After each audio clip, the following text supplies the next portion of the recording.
আমি ওনারে মহব্বত করি, তা আমি ওনার হাত ধরে বললাম, ভাই আপনার আমি হাতে ধরি, বললাম আপনি যাইয়েন না, ওইটা আগুন, আপনি ধ্বংস হয়ে যাবেন। উনি ঝটকা দিয়ে আমার হাত ছাড়াই নিল, এটা সম্ভব। আমি ওনার ঘাড়ে হাত দিলাম, কাঁধে হাত দিলাম, ভাই আল্লাহর দোহাই আপনি যাইয়েন না, ধ্বংস হয়ে যাবেন, ওইটা আগুন। উনি আমার কাঁধের থেকে হাত সরাইয়া ফেলে দিল, এটাও সম্ভব।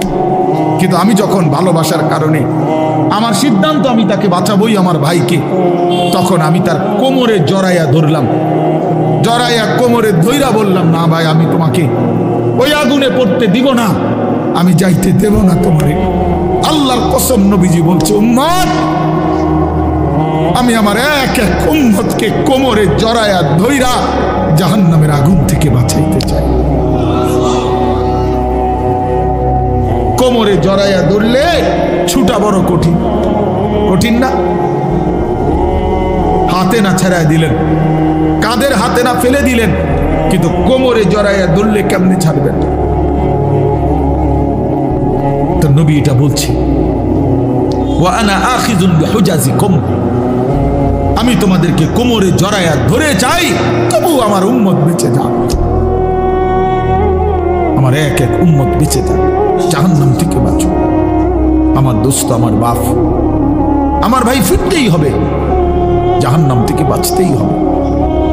দোস্ত, বিষয়টা মামুলি মনে করেন, এটা একটা ওয়াজ করছি এই জন্য, আর 10 জন বক্তা ওয়াজ করছেন, আমিও করছি না রে ভাই, এই জন্য না। সারাটা দিন রাত এই দৌড়ের উপরে থাকি, দৌড়ের উপরে থাকি। এই জন্য বললাম আমরা এক ফিকির, আমাদের আপনাকে এটা ভাবতে হবে, জাহান্নাম থেকে বাঁচতেই হবে বন্ধু। কোরআনে আল্লাহ বারবার একটা কথা বলছে নবীজিকে, আমাদের নবীকে পর্যন্ত আল্লাহ বলছে, বন্ধু ওমা আদরাকা মা হিয়া, এই বন্ধু জাহান্নামের আগুন কেমন আপনি জানেন? নবীজিকে বলছে আল্লাহ, নারুন হামিয়া, বন্ধু আপনাকে বলছি, লেলিহান আগুনের ধাউ ধাউ শিখা জাহান্নামের আগুন। ওমা আদরাকা মাল হুতামা, আল্লাহ বলছে বন্ধু হুতামা নামক জাহান্নামের আগুন কেমন জানেন? তো নবীজিকে আল্লাহ বলছে নারুল্লাহিল মুকাদা, আল্লাহ বলছে নবী আমি আমার কর্মচারী দিয়ে আগুন লাগাই নাই, আমি আমার কাজের লোক দিয়ে আগুনটা লাগাই নাই, আমি আল্লাহর হাতে লাগানো জাহান্নামের আগুন, এই আগুন আমি লাগাই দিছি। নারুল্লাহ, আমার হাতে জ্বালানো আগুন। আল্লাতী তাত্তাদিউ আলাল আফইদা, আল্লাহ বলে বন্ধু জাহান্নামের আগুনের প্রথম ফোঁটা, প্রথম স্পর্শ যখন জাহান্নামের আগুনের লাগবে, ছুঁইবে, সাথে সাথে নাফরমানের পুরা দেহ, ভিতরের সমস্ত অঙ্গ প্রত্যঙ্গ, কলজা সুদ্ধা একই মুহূর্তে জ্বালায়া ফেলবে। দুনিয়ার আগুন কখনোই এভাবে জ্বলে না। দুনিয়ার আগুন এক সাইড থেকে জ্বলতে থাকে, চেষ্টা করে লাফালাফি করলে, দৌড়ঝাঁপ করলে, ইচ্ছা করলে হয়তো বাঁচানো যায়। এটুকু পুড়ে গেছে, বাকিটা বাইচা গেছে, এটুকু পুড়া গেছে, বাকিটা বাইচা গেছে, আঙ্গুলগুলো পুড়া গেছে, বাকিটা বাইচা গেছে, ঠিক না? দুনিয়ার আগুন এরকম ধীরে ধীরে পড়ে, ধীরে ধীরে ধীরে ধীরে। কিন্তু আল্লাহর কসম, আল্লাহ কোরআনে বলছে জাহান্নামের আগুন যখন প্রথম সেকেন্ড স্পর্শ করবে, কলজা সুদ্ধা ভেতর বাহির পুরাটা একসাথে প্রথম মুহূর্তেই জ্বালায় ফেলবে। লাভ দিবেন, দৌড়াবেন না, ইন্নাহা আলাইহিম মুসাদা ফি আমাদিম মুমাদ্দাদা, আল্লাহ বলেন আগে জাহান্নামের মোটা খুঁটিতে বান দেওয়া হবে, এরপরে আগুন জ্বালানো। হ্যাঁ, এটা কোরআন শরীফের আয়াত। খুযুহু ফাগুল্লু, আল্লাহ বলে ফেরেশতাদেরকে জাহান্নামীকে ধরো এবং বাঁধো, সুম্মাল জাহিমা সাল্লু, এরপরে লাথি দিয়া জাহান্নামে ছুঁড়ে মারো। কোরআন শরীফের আয়াত। খামখেয়ালি করেন না ছেলেরা, খামখেয়ালি করেন না। হ্যাঁ, একটা মোবাইল, একটা নারী, একটা ছবি, একটা উলঙ্গ দৃশ্য, দোস্ত এটুকুতে এমন সুন্দর জীবন নষ্ট করে দিও না। একটা মোটর সাইকেল দিয়া জিন্দিগি শেষ করে দিও না। মোটর সাইকেল একটা পাইলে কুত্তার মতো এটারে চালা, এমন জোরে ছাড়ে, এটারে মনে হয় যেন কুকুরে কামড় দিছে, এই জন্য এটা এত জোরে ছাড়ছে। আশ্চর্য, এটা কি ব্যারাম? এটার কোনো যুক্তি তো থাকতে হবে, বলেন, একটা যুক্তি তো থাকা চাই। তুমি এত জোরে ছাড়লা, তুমি তো একটু পরে কাবার্ডের সাথে লরির সাথে একটা ধাক্কা খাইয়া তোমার মাথা ফাইটা যাবে, তোমার পাওটা ভাঙ্গে যাবে, এইটাও বোঝেন। আর যদি বলে যে এত জোরে চালাইছি মানুষে যাতে দেখে, তো মানুষে বা দেখবো কেমনে? দেখতে দেখতে তো তুমি নিমসা। মা কথা বোঝেন না। আমি মনে করেন মাত্র পজিশন নিলাম যে আমি সামু হেতের মোটরসাইকেল হেতে তো গেছে গা চান্দিরা, তা আমি কেমনে দৌড়াবো তোমার ভিসি ভিসিরা চাইতাম বললে তোমার এই কারবারটা? তো এটা সাহে কে? একটা বিকৃত মস্তিষ্ক ছাড়া, অসুস্থ মানসিকতা ছাড়া আর কিচ্ছু না। হ্যাঁ হ্যাঁ, আওয়াজ, এটার আওয়াজ, এটা চ্যালেঞ্জার 5, এটা খুইলা এটা একেবারে বিভৎস। মানে ইচ্ছা করে এত বড় শব্দটাকে যার পছন্দ হয়, আমার নিশ্চিত তার সিরা গেছে, তার মাথার তার অন্য কেউ সিরা লাইছে, এটা নিশ্চিত, কোনো সন্দেহ নেই, কোনো সন্দেহ, কোনো সন্দেহ, হ্যাঁ কোনো সন্দেহ। এর জন্য হের মাথার তার সিরা লাইছে দেখে সে মোটরসাইকেলের তার সিরা লাইছে। হ্যাঁ হ্যাঁ, দোনোটা মাতাল। নাউজুবিল্লাহ, নাউজুবিল্লাহ। আল্লাহ পাক আমাদেরকে বিবেক দান করেন, ইনসাফ দান করেন। এজন্য আল্লাহর কাছে চাইতে হয় তৌফিক। আল্লাহুম্মা আইন্নি আলা যিকরিকা ওয়া শুকরিকা ওয়া হুসনি ইবাদাতি। আপনার ছেলেটা নামাজ পড়ে না চাচা, কয়দিন চাইছেন এটা? আল্লাহর কাছে চাইছেন কয়দিন? চোখের পানি ফেলছেন কয়দিন? অঝরে কাঁদছেন কয়দিন? ছেলের বিদেশের লাইগা কতজন হুজুরে কইছেন? ফুলার নামাজের লাইগা কয়জন হুজুরে কইছেন? বলে দোতলার ছাদ ডালাই এটা কইছেন কতজনের? রে ভাই দোয়া কইরো, দোতলার ছাদ ডালাই খাস একটা দোয়া করি। কিটা খাস দোয়া? কিটা আবার ছাদ ডালার মধ্যে আবার খাস দোয়া কি? মানে যাতে করে এমন ভাবে ডালাই হয়, ডালাই লগে যেন নিচের দিকে খাস দোয়া নাই, এটা একেবারে জাঁতা দিয়ে যেন এটা নিচের দিকে যায়, এটা যেন ডাইবা যায় আর কি। শক্তর সাফে এমন শক্ত যেন হয় যেন এটা সাফের লগে ডাইবা যায়। দুনিয়া দুনিয়া নিয়ে এই পরিমাণ দোয়া চাইলেন, আখিরাতের দোয়া কই চাইলেন? কয়দিন বলছেন হুজুর দোয়া করেন বিবি যেন পর্দানসীন হয়, ছেলেটা যেন নামাজি হয়, মেয়েটা যেন চরিত্রবান হয়, ছেলের বউ যেন নেককার হয়, নাতি নাতনি যেন কোরআন পড়নেওয়ালা হয়। কয়দিন বলছেন? আখিরাত চাইলেন কয়দিন? দুনিয়া চাইলেন কয়দিন? কয়দিন চাইলেন? এই জন্য ইনসাফের সাথে ভাববেন। বান্দা বলো না আমি আল্লাহ আর কি বললে, কেমনে বললে, আর কতবার বললে তুমি আমার কথা মেনে নিতা। অতএব বাপ যারা নামাজ পড়েন না, নওজোয়ান ভাই তোমরা যারা নামাজ পড়ো না, দোস্ত ইনসাফের সাথে এই রাত অন্ধকারে একাকী একটা মিনিটের জন্য হইল যদি মায়ের বুকের দুধ পান করে থাকো ভাইয়া, তো একবার হলো যদি মুসলমানের ঘরে জন্ম নিয়ে থাকো বন্ধু, একবার হলো ভাইবো যে তোমার আল্লাহ তোমার কাছে জানতে চাইছে যে বান্দা আমি আর কতবার বললে, আমি আর কত পারা নাজিল করলে। আমি 23 বছর বলে গেলাম, 23 বছর বলার পরও যেহেতু হয় নাই, তুমি বলে দাও বান্দা আমি আল্লাহ আর কতবার বললে, কত বছর বললে তুমি আমাকে মেনে নিতে, আমার কথাগুলো মেনে নিতে। কি বলবো? হ্যাঁ কি জবাব দিবেন বলেন? জবাব দেন। বেনামাজি জবাব দেন, সুদখোর জবাব দেন, এই হারামখোর জবাব দেন, বলে আর কত বছর বললে, কতবার বললে সুদ ছেড়ে দিতেন, আর কতবার বললে মিথ্যা ছেড়ে দিতেন। যেই বোনেরা বেপর্দা, ওই বেহায়া বেপর্দা নারীকে জিজ্ঞাসা করেন, এই অসভ্য বেহায়া নারী আর কতবার বললে তুই পর্দা করতি বোন, বল। বলে আহ কিভাবে সম্ভব? আমি জিন্দিগিতে বহুত চিন্তা করে দেখছি, আমি বহুত ভাবছি, বিশ্বাস করেন। একটা মুসলমানের বাচ্চা মুসলমানের ঘরে জন্ম নিয়া, মুসলমান পরিচয় দিয়া, খোদার 365 দিনে 1 বছর কোনদিন ফজরের নামাজ একদিনও পড়লো না, মুসলমানের বাচ্চা এত বড় জানোয়ার কেমনে হইল? আমি এই কথাটা রীতিমতো আমার মন চাই যে ডক্টরেট করি, যেটা বুঝতে, যেটা PhD করা দরকার। কিভাবে সম্ভব? মানুষের বাচ্চা কেমনে এত বড় হাইওয়ান হয়? আরে কোন কি ওমিয়া, এটা কিটা আসল? আমি কোনোভাবে কোনো ক্যালকুলেশন দিয়ে এটা মিলাইতারি না। একটা বছর বেটা তুই নাফরমান, কোনোদিন ফজরের নামাজ পড়লি না? আরে তুই কি মানুষের বাচ্চা রে? এটা কিভাবে সম্ভব ভাইয়া? ওই কোন মার ঘরে জন্ম নিল? আহা, তার মা কোথায়, তার বাবা কোথায়?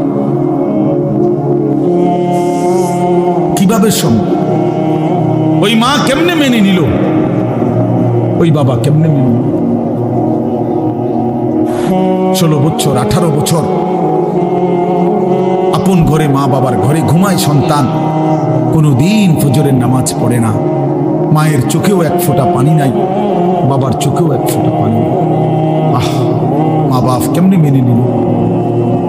সন্তানে বা কেমনে মেনে নিল? এভাবে কেমনে আল্লাহকে ভুলে গেল?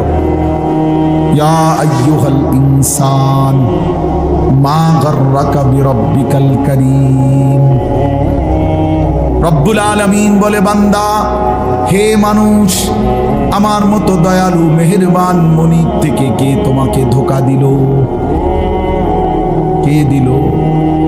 এত বড় আসমান দিয়ে আমি আল্লাহ সাজাইলাম, এত বড় জমিন আমি আল্লাহ তোমার জন্য বিছিয়ে দিলাম, এত বড় কায়নাত আমি রব্বুল আলামিন বানাইলাম, বিনিময়ে আমি বুঝি একটা সেজদা পাইলাম না? কেমনে পারলা বান্দা? মা গাররাকা বিরাব্বিকাল কারীম।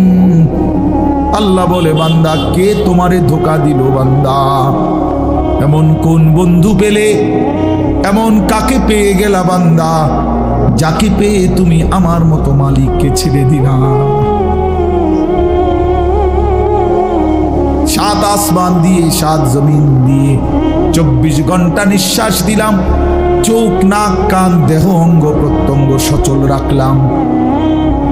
এত কিছুর বিনিময়ে আমি বুঝি তুমি বান্দার দিল মন পাইলাম না, তোমার বুঝি দিল গলাইতে পারলাম না। আহ, এক মিনিট ভাই, কোনো এক বেনামাজি কেউ যদি এখানে থাকো ভাই, 1 মিনিট ভাই, আজকেই ভাই, ঘুমাইবার আগেই ভাই,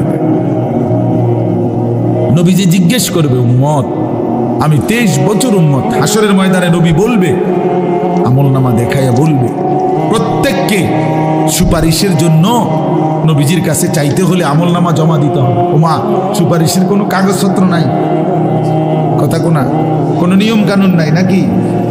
হ্যাঁ, কোনো ফাইল জমা দিতে হবে না তো নবীজি তো দেখবে। নবীজির সামনে তো আপনাকে বলতে হবে, ইয়া রাসূলুল্লাহ, এই যে আনিসুর রহমান আশরাফি, এইটা আমার ফাইল, আপনি দেখেন, আমার জন্য একটু সুপারিশ করুন আল্লাহর কাছে। আল্লাহ নবী দেখবে 30 বছর সুদের ব্যবসা, 60 বছর বয়স, 60 বছর পর্যন্ত বিড়ি সিগারেট খাইয়া গেছে। 30 বছর 60 বছর বয়স, কোনদিন গালি ছাড়া কথা বলে না। ছেলেটা বেনামাজি, মেয়েটা বেপর্দা, স্ত্রী বেপর্দা। মৃত্যু পর্যন্ত আমার উম্মতের ঘরে প্রতিদিন রঙিন টেলিভিশনে নাচ গান নর্তকীর ছবি চলছে। তার ছেলে মেয়ে নাতি নাতনি বসে নাচ গান নাটক সিনেমা দেখে গেছে। কোনোদিন গালি ছাড়া কথা বলে না, হালাল রোজগার বলতে কিছু নাই। ফজরের নামাজ 1000 পৃষ্ঠা উল্টাইও, ফজরের নামাজ বলতে কিছু নাই। আল্লাহর কসম, আমরা উর্দু কিতাবে পড়ছি, নবীজি চোখের পানি ফেলে দিবে, নবী কাঁদবে, আল্লাহর নবী কাঁদবে, বলবে, উম্মত, আমি সেই নবী যে 23 বছর তোদের জন্য কেঁদেছিলাম, আমি সেই নবী যে পেটে ক্ষুধার কষ্টে 2টা পাথর বাঁধছিলাম, আমি সেই নবী তায়েফের রক্তে যে সমস্ত শরীর রক্তাক্ত করেছিলাম, উহুদের দান শহীদ করা রক্ত নিয়ে ময়দানে পড়েছিলাম বেহুশ হয়ে। আমার এত রক্ত, আমার এত চোখের পানি, আমার এত ক্ষুধার কষ্টের বিনিময়ে উম্মত এই আমলনামা, তুমি আমার এত বড় বেইজ্জতি কেমনে করলে? আমি কেমনে আমার আল্লাহর সামনে এটা দেখাবো যে আয় মাওলা, এটা শ্রেষ্ঠ নবীর শ্রেষ্ঠ উম্মতের আমল? বলো, কোন বাপ যদি 8 বছর ছেলেটাকে ইউনিভার্সিটিতে পড়ায়। তো গরিব বাপ তার ছেলেটাকে মনে করেন ভিটা মাটি বসত সব বেচ্চা নিজে না খাইয়া ছেলেটার লাখ লাখ টাকা পড়ালেখার খরচ দিছে। 8 বছর পরে 6 বছর পরে বাপ রেজাল্ট সার্টিফিকেট দেখতেছে যে ফেল। ওই ওই ওই বাপ কি পরিমাণ কাঁদবে, ওই বাপ কি পরিমাণ কাঁদবে। ওই বাপ বলবে না যে বাপ আমি তোরে মানুষ করার জন্য, তোর পড়ালেখার খরচ দেওয়ার জন্য ভিটাটা বেচা ফেলছি, মাটিটা বিক্রি করে ফেলছি, আমি জীবনে কোনো সুখের নাগাল পাই নাই। এই বছরও ভাই এই গত হজ্জেও এক জিদ্দা থাকে এক প্রবাসী ভাই, আমি তো হজ উমরার সফরে গেলে প্রবাসীদের রুমে রুমে যাই, কইতে হুজুর আমি আজ 32 বছর সৌদি আরব জিদ্দায় পড়ে আছি, কেউ 18 বছর, কেউ 16 বছর। জীবনের এই সুখের সময়টা যারা কাটাইছে বিদেশের জমিনে, যৌবনের পুরাটা টাইম শেষ করে দিছে বাপ, বিনিময়ে সেই বাপ যখন দেখে তার ছেলেটা ফেল, তখন সে বলবে বাপ তুই আমার এটা কি দেখাইলি, তুই আমার এতগুলো টাকা, তুই আমার এত বড় বেইজ্জতি কেমনে করলি বাপ, এটা বলবে না? তো নবী সাল্লাল্লাহু আলাইহি সাল্লামও বলবে, খোদার কসম নবীজিও বলবে, আল্লাহর কসম নবীও যে উম্মত তুমি আমার এত বড় বেইজ্জতি কেমনে করলে। এই জন্য দয়া করে আমি অনুরোধ করছি প্রত্যেকে মেহেরবানি করে একটু জমে কাছাকাছি হয়ে বসলে আপনি বরকত পাবেন। ফাঁকা জায়গা পূরণ করে বসেন, কথাটা গুরুত্ব দিয়ে শুনেন। আপনি যদি মনে করেন যে একজন আলেমের এই কথাটাই শুনলেন না, তো আপনি যে সামনে কি শুনবেন এটা তো বুঝাই যায়, কথা বুঝছেন না। তাইলে প্রথম কথাই যেহেতু পাত্তা দিলেন না, তো পরের কথা আর কি শুনবেন, তা তো বুঝাই যায়, ডগ দেখেই তো বোঝা যায় যে কি হবে সে। এই জন্য দয়া করে জমে বসলে ভালো। হাদিসের মধ্যে আছে আল্লাহ নবী সাল্লাল্লাহু আলাইহি ওয়াসাল্লাম বলছেন, মান রাআ ফুরজাতান ফাজালাসা ফিহা ফাকাদ আওয়া ইলাল্লাহ। নবী সাল্লাল্লাহু আলাইহি ওয়াসাল্লাম বলেন, একেবারে বুখারীর হাদিস, বুখারী শরীফের প্রথম খণ্ডের হাদিস। নবী সাল্লাল্লাহু আলাইহি ওয়াসাল্লাম বলেন, যে ব্যক্তি কোনো দ্বীনি মজলিসে ফাঁকা জায়গা দেখলো অতঃপর নিজে পূর্ণ করে বসলো, তো সে আল্লাহ তাআলার আশ্রয় ঠিকানায় পৌঁছে গেল। আচ্ছা বলেন তো কেমন ফজিলত এটা, মানে আল্লাহ তাকে নিজের করে নিলেন, নিজের করে নিলেন। এই জন্য ফাঁকা জায়গা দ্বীনি মাজমায় পূরণ করে বসা অনেক নেকি, অনেক নেকি। হাদিসের মধ্যে আছে নবী সাল্লাল্লাহু আলাইহি ওয়াসাল্লাম বলছেন, লাউ তা'লামুনা মা ফিন নিদা ওয়াস সাফফিল আউয়াল সুম্মা লাম ইয়াজিদু ইল্লা আন ইস্তাহামু আলাইহি লাস্তাহামু। নবীজি বলেন, আমার উম্মত মসজিদে আজান দেওয়া এবং মসজিদে প্রথম কাতারে বসা, এই দুই আমলের মধ্যে কি পরিমাণ নেকি যদি তোমরা বুঝতা, তাইলে লটারি দিয়ে হলেও নিজেদের মধ্যে এই দুইটি আমলে যত্নবান হইতে। অর্থাৎ আজানের টাইম হয়েছে, তো 10 জন দাঁড়ায় গেছে, দাঁড়ায় আছে মাইকের সামনে, আমি আজান দেব, আমি আজান দেব ফি সাবিলিল্লাহ। তখন লটারি দিয়ে ঠিক করতে হইতো যে কে দিবে এখনকার আজান। মসজিদের প্রথম কাতারে বসতে পারে 30 জন, একসাথে ঢুকছে 50 জন, আমরা সবাই বসতে চাই, তাইলে লটারি দিয়ে ঠিক করতে হতো যে প্রথম কাতারে কে বসবে। তার মানে সামনে বসার এটা নিকি, অনেক নিকি, অনেক নিকি। এই জন্য সব সময় মনে রাখবেন, ওলামায়ে কেরামের চোখের কাছে, দ্বীনি মজমার চোখ কাছে বসার মধ্যে বরকত বেশি। মুসলিম শরীফের হাদিস আছে, আল্লাহ নবী সাল্লাল্লাহু আলাইহি ওয়াসাল্লাম বলেন, খায়রু সুফুফির রিজালে আউয়ালুহা ওয়া শাররুহা আখিরুহা। পুরুষের জন্য সর্বোত্তম হলো প্রথম কাতার, সবচেয়ে অপছন্দনীয় হলো পিছনের কাতার। রাসূলুল্লাহ সাল্লাল্লাহু আলাইহি ওয়াসাল্লাম বলেছেন, আর ওয়া খায়রু সুফুফিন নিসাই আখিরুহা ওয়া শাররুহা আউয়ালুহা। আর মহিলার জন্য সবচেয়ে উত্তম হলো পেছনের কাতার, সবচেয়ে অপছন্দনীয় হলো প্রথম কাতার। মহিলা পুরুষের সামনে থাকা এটা অপছন্দনীয়। এটা ইউরোপ বানায় নিছে লেডিস ফার্স্ট, না লেডাস ফার্স্ট, মানে এটা আমি বানাইলাম আর ইংরেজি।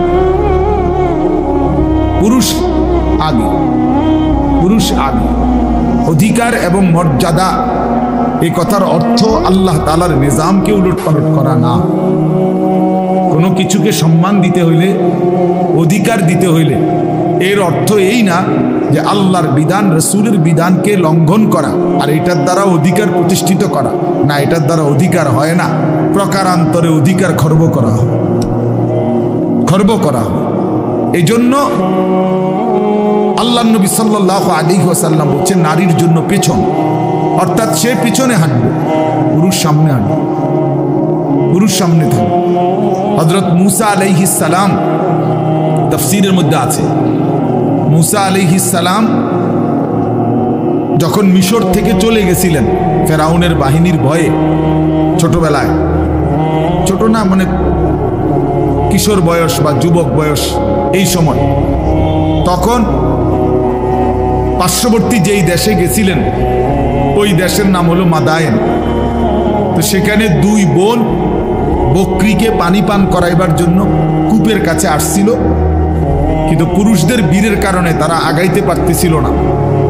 তখন মূসা আলাইহিস সালাম ওই দুই বোনের বকরিগুলো তিনি নিজে কূপের থেকে পানি উঠাইয়া পানি পান করাই দিছিলেন।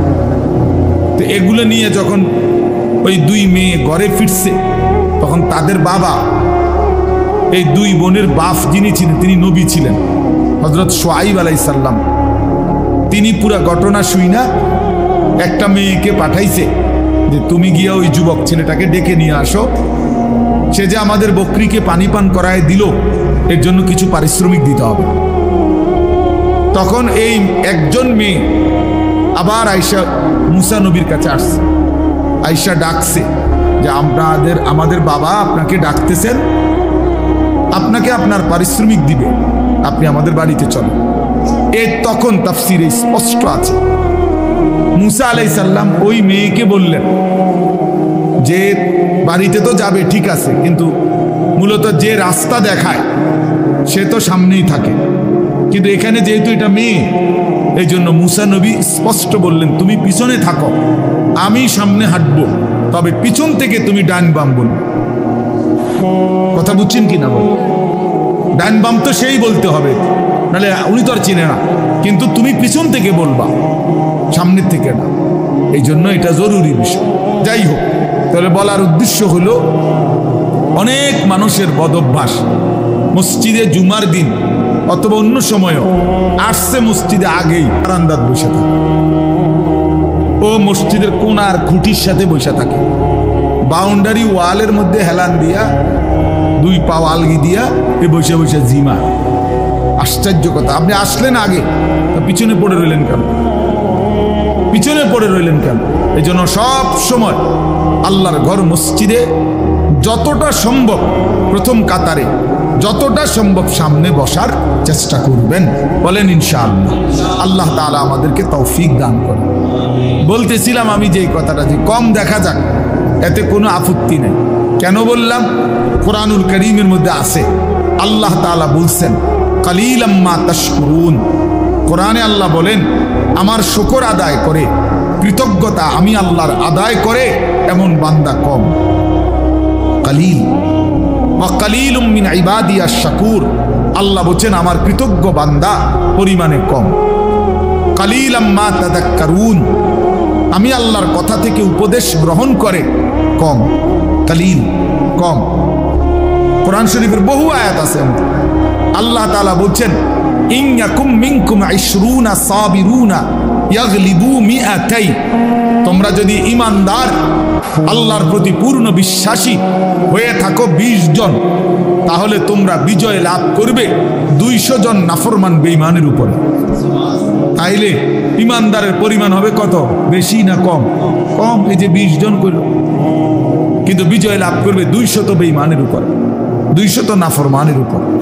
কোরআন শরীফে আল্লাহ বলছেন কাম মিন ফিআতিন কালিলাতিন গালাবাত ফিআতান কাসীরা, অল্প সংখ্যক ঈমানদারী বিজয় লাভ করে বেশি সংখ্যক বেঈমানের উপর। এই জন্য দোস্ত, এই জন্য বাপ, এটা ভাবা উচিত। সংখ্যা নিয়ে কোনো বিষয় না। সফলতা কিংবা ব্যর্থতার জন্য, কোরআন সুন্নাহর দৃষ্টিতে সফলতা বা ব্যর্থতার জন্য সংখ্যা কোনো বিষয় নয়। 10,000 মানুষের সামনে কেউ যদি ওয়াজ করে তাইলে তিনি সফল, 10 জনের সামনে বললে তিনি ব্যর্থ, এই কথা কোরআন সুন্নাহে নাই। বুঝছেন আমার কথা? এই কথা নাই। 10 লক্ষ মানুষ চিনলে উনি সফল, আর মানুষ না চিনলে উনি ব্যর্থ, এই কথা কোরআন সুন্নাতে নাই। সফলতা কিংবা ব্যর্থতার জন্য সবাই চিনতে হবে, এটা জরুরি না। আমি উদাহরণ দেই তাহলে বুঝবেন। কোরআন শরীফে মোট 25 জন নবী এবং রাসূলের নাম আছে। 25 জন। কয়জন? তাহলে মোট নবী রাসূল কি 25 জন? আপনারা শুনেন নাই কখনো যে নবী রাসূল কয়জন? 1,24,000, কিংবা আরেকটা বর্ণনা হলো 2,24,000। তাহলে 1,24,000 নবী এবং রাসূল, 2,24,000 নবী এবং রাসূল, অথবা তাহলে কোরআন শরীফে নাম উল্লেখ করা হয়েছে মাত্র 25 জনের। তো বাকিদের নাম পৃথিবীর কেউ জানে না, কোরআনে নাই। অন্যান্য কিতাবাদি খুঁজলে আরো কিছু নবী রাসূলের নাম পাওয়া যাবে, তো নাইতে আরো 100। তো ধরে নিলাম, মনে করেন 100 জন নবী রাসূলের নাম পাইলাম খুঁজা, তাহলে বাকি যে নবী রাসূলদের নাম কেউ জানে না পৃথিবীতে, কোনো কিতাবে নাই, তাহলে ওনারা ব্যর্থ। কথা বলেন না কেন? এটা বুঝতে হবে, এটা আখিরাতের হিসাব, এটা পরকালের হিসাব।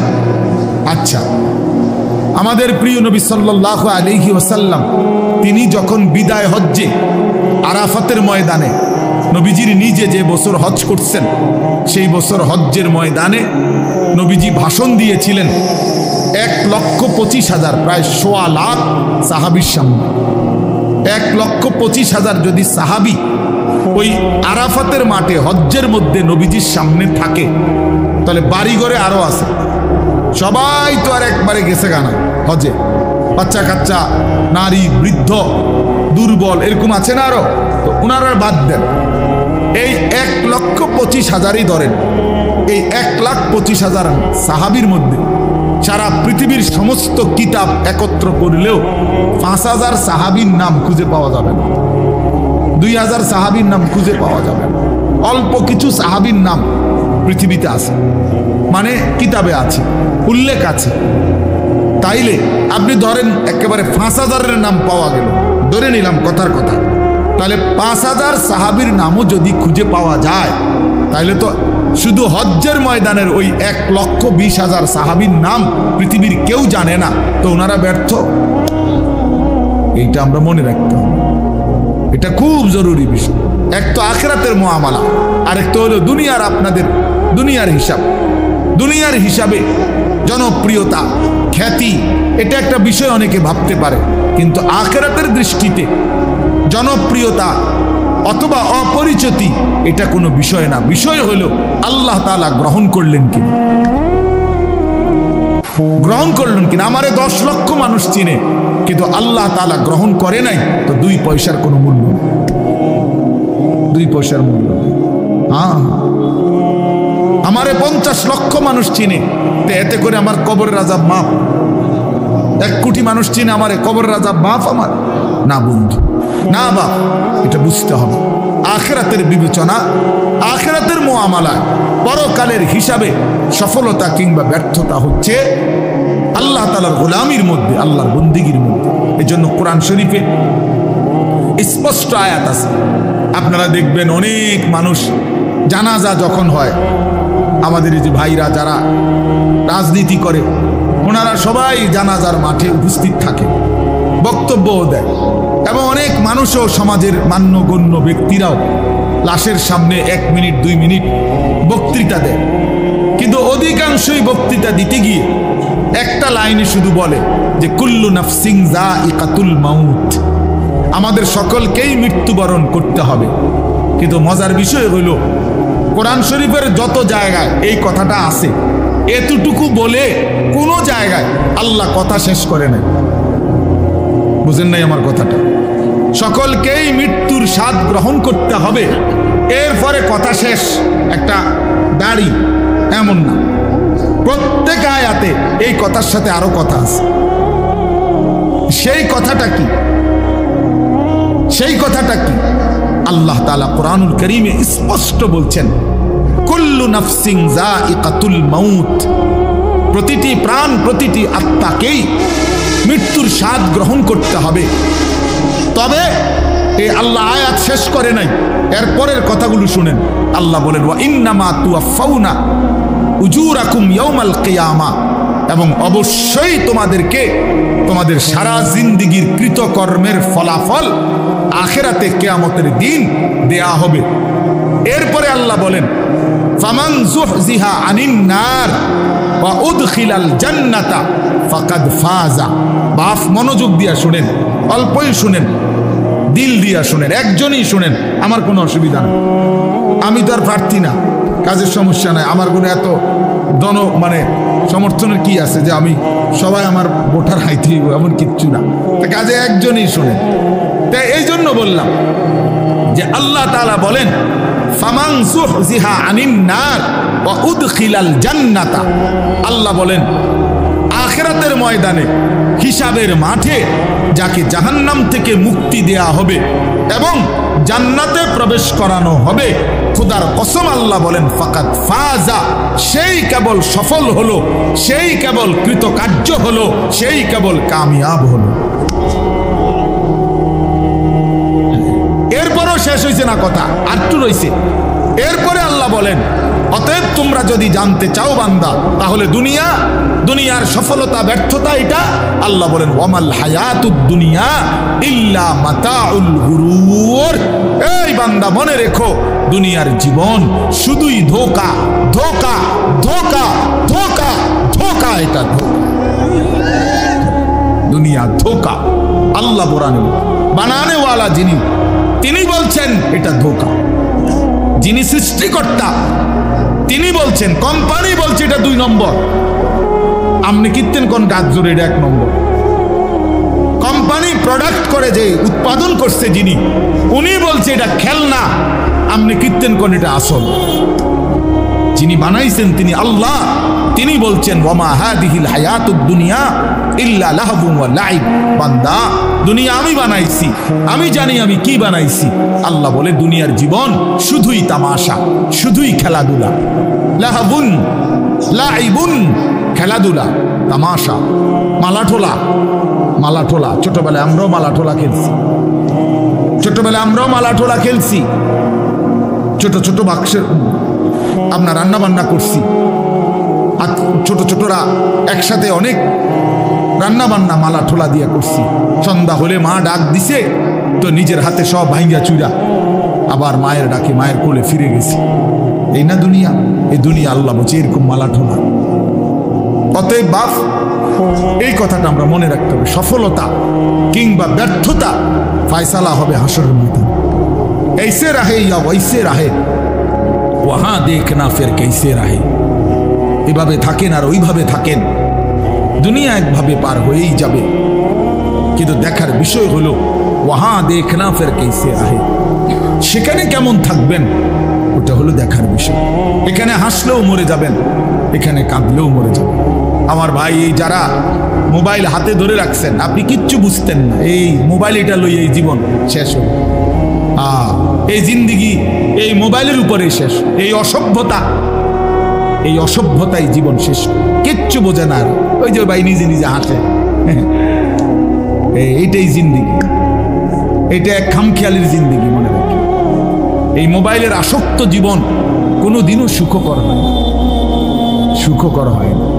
এই মানুষটার জীবনের কোনো এক পর্যায়ে কোনো সেন্স কাজ করে না। সে 24 ঘন্টা জিন্দিগির সমস্ত আশা আকাঙ্ক্ষা, আবেগ, অনুভূতি, ইচ্ছা, অভিপ্রায় সব মোবাইলের মধ্যেই খুঁজে। হাসেও মোবাইলে, কান্দেও মোবাইলে, জীবনের সব কিছুর সফলতা খোঁজে মোবাইল। মোবাইলে অনেক মানুষ আমার ছবিটা দেখছে, অতএব আমি সফল। এটা ঠিক মতো সবাই দেখে নাই, অতএব আমি ব্যর্থ। আমি ব্যর্থ। সবাই আমারে চিনছে মোবাইলের মাধ্যমে, অতএব আমি সফল। এবার যেমনিও যেমন একটা লারা দিতে হইলেছে, একটা মানুষ চিনলে যেমন পাঞ্জাবি পিন্দাও খুললাও, বুঝেন না? একটা ডাইরেক্ট রাস্তার মাঝখান দিয়ে আটতে হোক, অসুবিধা চিনছে তো না রে ভাইয়া, রাগ হয়ে না, এই কোনোভাবে মনোযোগ হয় না, এই জিন্দিগি সুন্দর হয় না বাপ, এই জীবন সুন্দর হয় না, এমনি এমনি চলে যায়, দিন নাই, রাত নাই, সকাল নাই, দুপুর নাই, সন্ধ্যা নাই, এটা কেমন জিন্দিগি ভাই? এই কেমন জীবন? 24 ঘন্টা মোবাইল, 24 ঘন্টাই মোবাইল, এই কেমন জিন্দিগি? এই পৃথিবীতে আর কোনো কাজ নাই, এই পৃথিবী গড়ারও কোনো প্রয়োজন নাই, আখিরাত গড়ারও প্রয়োজন। আমরা কিতাব পড়ছি, আমার কাছে আরবি কিতাব আছে, কিমাতুজ জামান ইনদাল উলামা, এই কিতাবের মধ্যে আছে মানে ওলামায়ে কেরামের নিকট সময়ের মূল্য। তো এই কিতাবে আমরা পড়ছি, এক বুজুর্গকে এক সাধারণ মানুষ আইসা বলছে, হযরত আপনার সাথে আমি একটু কথা বলব। তিনি বললেন, কোনো প্রয়োজনীয় মাসআলা?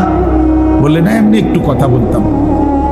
তখন উনি বললেন যে, তাহলে তুমি সূর্যের গতিকে কিছুক্ষণের জন্য থামায় রাখো, যতক্ষণ তুমি কথা বলতে চাচ্ছ। যদি তুমি সূর্যের গতি থামাইতে পারো তাইলে আমি রাজি আছি, আর যদি না পারো তাহলে তুমি আমার হায়াতের এই আধা ঘন্টা কেন নষ্ট করো? এই সময় তো আমার, এই 20 মিনিট তো তোমার গেলে আমারও যাবে, 30 মিনিট তো তোমার গেলে আমারও যাবে, তুমি কেন নষ্ট করবে আমার এই হায়াত? বলেন, এইভাবে ভাবতেন ওনারা, এইভাবে ভাবছেন, প্রতি সেকেন্ড আমার থেকেই যায়। ইরতাহালাতিদ দুনিয়া মুদবিরা ওয়ারতাহালাতিল আখিরাতু মুকবিলা। নবী সাল্লাল্লাহু আলাইহি ওয়াসাল্লাম বলছেন, উম্মত, প্রতি মুহূর্তে, প্রতি সেকেন্ডে দুনিয়া তোমার পিছনে যায়, আখিরাত তোমার আগে আসে। এক এক ঘন্টা যাচ্ছে মানে আমার দুনিয়া যাচ্ছে, প্রতি ঘন্টা যাচ্ছে মানে আমার আখিরাত আগাচ্ছে। আমি কবরের দিকে আগাইতেছি, আমি আখিরাতের দিকে আগাইতেছি। ফাকুনু আবনা আল আখিরা ওয়ালা তাকুনু আবনা আদ দুনিয়া। নবী সাল্লাল্লাহু আলাইহি সাল্লাম বলেন, অতএব আখিরাতের সন্তান হও, দুনিয়ার সন্তান হইও না। অর্থাৎ নবীজি বলছেন, উম্মত, আখিরাতের পরিচয়ে পরিচিত হও, শুধু দুনিয়ার পরিচয়ে পরিচিত হও। শুধু ডাক্তার, শুধু ইঞ্জিনিয়ার, শুধু ব্যারিস্টার, শুধু উকিল, শুধু চাকরিজীবী, শুধু ব্যবসায়ী, শুধু রাজনীতিবিদ, শুধু শুধু এতটুকুই, শুধু একটা দুনিয়ার পরিচয়, ড্রাইভার, শুধু কুলি, শুধু দিনমজুর, শুধু কৃষক, এ তো দুনিয়ার পরিচয়। আল্লাহর নবী বলছেন, আখিরাতের পরিচয়ে পরিচিত হও। লোকে যেন বলে সে নামাজি, সে চরিত্রবান, সে দিনদার, সে আখলাকওয়ালা, সে মসজিদকে ভালোবাসে, মাদ্রাসাকে ভালোবাসে, ওলামায়ে কেরামকে ভালোবাসে, হ্যাঁ, বছর শেষে হিসেব করে যাকাত দেয়, বা জামাত মসজিদে নামাজ পড়ে, রমজানে রোজা আদায় করে, হালাল হারামের পার্থক্য মেনে চলে। লোকে যেন বলে দিনদার, লোকে যেন বলে ফরহেজগার, লোকে যেন বলে আল্লাহওয়ালা। খোদার কসম, নবী বলছে, উম্মত, এমন পরিচয়ে পরিচিত হও। শুধু দুনিয়ার পরিচয় লাগাইও না, শুধু দুনিয়ার পরিচয়ে পরিচিত হইও না। এই জন্য আমার বাপ, আমি আমার এই কথাটা বললাম, সফলতা কিংবা ব্যর্থতার জন্য এটা কোনো বিষয় না, বিষয় হলো আখিরাত। ফামান যুহজিহা আনিন নার ওয়া উদখিলাল জান্নাহ ফাকাদ ফাজা। আল্লাহ কোরআনে বলছে, যাকে জাহান্নাম থেকে মুক্তি দেয়া হলো, জান্নাতে প্রবেশ করানো হলো, সেই সফল হলো। কদ আফলাহাল মুমিনুন, আল্লাহ বলে ঈমানদারগণ সফল হয়েছে। কেন? আল্লাযীনা ইয়ারিসুনাল ফিরদাউসা। এই যে আল্লাহ সরাসরি কোরআনে বলছে, কেন মুমিন সফল হয়েছে? আল্লাহ বলে, কারণ তারা জান্নাতুল ফিরদাউসের উত্তরাধিকারী হবে। অর্থাৎ যে মুমিন জান্নাতের অধিকারী হবে, সেই সফল হবে, সেই সফল হবে। ওয়াকালু আলহামদুলিল্লাহিল্লাযী আযহাবা আন্নাল হাযান ইন্না রাব্বানা লাগফুরুন শাকুর। আল্লাহ বলে জান্নাতি বান্দা জান্নাতে ঢুকে বলবে, আল্লাহ আপনার প্রশংসা করছি, আজকে আমার জীবনের যত দুশ্চিন্তা চিরতরে শেষ হলো, আজ আমি জান্নাতে ঢুকলাম। এই মোমেন থামবে সেদিন, জান্নাতে ঢুকবে যেদিন। মোমেন তৃপ্ত হবে সেদিন, জান্নাতে যাবে যেদিন। মোমেনের জিন্দেগির সমাপ্তি হবে, সমস্ত চিন্তা ফিকির পেরেশানি, সমস্ত অস্থিরতা, সমস্ত মেহনত, সমস্ত টেনশনের সমাপ্তি হবে সেদিন, খোদার জান্নাতে ঢুকবে যেদিন। এজন্য বাপ বুঝতে শিখেন, আমিও আপনিও, আমিও আপনিও, আপনিও। দুনিয়া বাদ দিতে বলি না, কোরআনুল কারীমের মধ্যে আল্লাহ তাআলা বলছেন, ওয়ালা তানসা নাসীবাকা মিনাদ দুনিয়া, বান্দা তোমার দুনিয়ার প্রয়োজন ভুলে যেও না। আমি তোমারে দুনিয়া ছাড়তে বলি না, দুনিয়া ছেড়ে দিলে তুমি আমল করবা কেমন, হায়াত না পাইলে বন্দেগী করবা কেমন, দুনিয়া বাদ দিতে বলেন। আখিরাতকে 24 ঘন্টা সঙ্গী বানাইতে বলছে, সঙ্গী বানাইতে বলছে। কোরআনে আল্লাহ দোয়া শিখাইছে, মুমিনের দোয়া। আপনারা সবাই পারেন এই দোয়াটা, সবাই এই দোয়াটা পারে। রব্বানা আতিনা ফিদ দুনিয়া হাসানা ওয়া ফিল আখিরাতি হাসানা ওয়া কিনা আযাবান নার। আয় আল্লাহ, আমি পুরা দুনিয়া চাই না, আল্লাহ আমি পুরা দুনিয়ার যা ইচ্ছা তাই চাই না, দুনিয়ার মধ্যে যা হালাল, যা পবিত্র, যা উত্তম, যা বৈধ, যা আপনার অনুমোদিত, আমাকে সেই হাসানা উত্তম যা তা দুনিয়ায় দেন, আখিরাতে যা উত্তম আপনি তা দেন, জাহান্নামের আযাব থেকে মুক্তি দিয়ে দেন। তাহলে দুনিয়া চাইতে নিষেধ করছে, উত্তমটা চাইবেন। আল্লাহ দুনিয়া দেন, তবে হালাল হারাম মিলাই আনা, হালাল দেন, জায়েজ না জায়েজ মিলাই আনা, সুদের টাকা, চুরির টাকা, কিস্তির টাকা, ঘুষের টাকা, ওজনে কম দেওয়া টাকা, বাটফারির টাকা, 3 নম্বরই টাকা, 6 নম্বরই টাকা, এমন টাকা দিয়েন না, লাগবে না। এমন দুনিয়া ছেড়ে দিলাম, এমন দুনিয়া ছেড়ে দিলাম। এই জন্য বাপ, এটা ইনসাফের সাথে ভাবা উচিত। আপনাদেরকে বলি, একজনকেই বললাম, ফিকির করেন, ফিকির করেন। অনেক কিশোর যুবক ছেলে বুঝতেই চায় না, ওই মনে করে রং তামাশার এই জিন্দিগি এটাই শেষ, এটাই শেষ। সারা রাত নারী ছবি, উলঙ্গ দৃশ্য, সারাদিন নিজের মতো করে আড্ডা দেয়, তার মনে যা চায়। চুল এমন রাখছো, আমার মন চাইছে, পরনের পোশাক এমন কেন, আমার মন চাইছে। ইউ উইশ ইউর লাইফ, তোমার চয়েস, তোমার লাইফ, তোমার পছন্দ, তোমার জীবন। বাহ, বেঈমানদের কথা এটা। ইউর লাইফ ইউর চয়েস, তোমার জীবন তোমার চয়েস, তোমার যেটা ভাল লাগে এটা করো। অন্য এখানে কি, অন্য এখানে কি? তোমার হিন্দু মেয়ে পছন্দ হয়েছে, ঠিক আছে, তোমার ইহুদি পছন্দ হয়েছে, হ্যাঁ ঠিক আছে, এখানে অন্য কি? তোমার যেটা ভাল লাগে এটা, তোমার যেটা মন চায় এটা, তোমার পছন্দই তোমার জীবন। খোদার কসম, কোরআন শরীফের আয়াত আছে বাপ, সূরা আরাফের মধ্যে আল্লাহ তাআলা বলছে, এই মনের ইচ্ছা মতো যে চলে, ওয়াত্তাবা হাওয়াহু, যে তার নফসের মনের চাহিদার অনুসরণ করে, আল্লাহর বিধান, রাসূলের বিধান, কোরআনের বিধান, ইসলামের বিধান, ধর্মের বিধান কিছুই যে মানে না, কোনো ধার ধারে না, পরোয়া করে না, পাত্তা দেয় না, আল্লাহর কসম, আল্লাহ কোরআনে বলছেন, ফামাসালুহু কামাসালিল কালব, ওই ব্যক্তির উদাহরণ, ওই ব্যক্তির জিন্দেগি কুকুরের মতো, কুত্তার মতো, কুত্তার মতো, কুত্তার মতো, কুত্তার মতো। ওই জিন্দেগি কুত্তার জিন্দেগি, ওই জিন্দেগি কুত্তার জিন্দেগি। আমি বললাম, কোরআনের আয়াত এটা।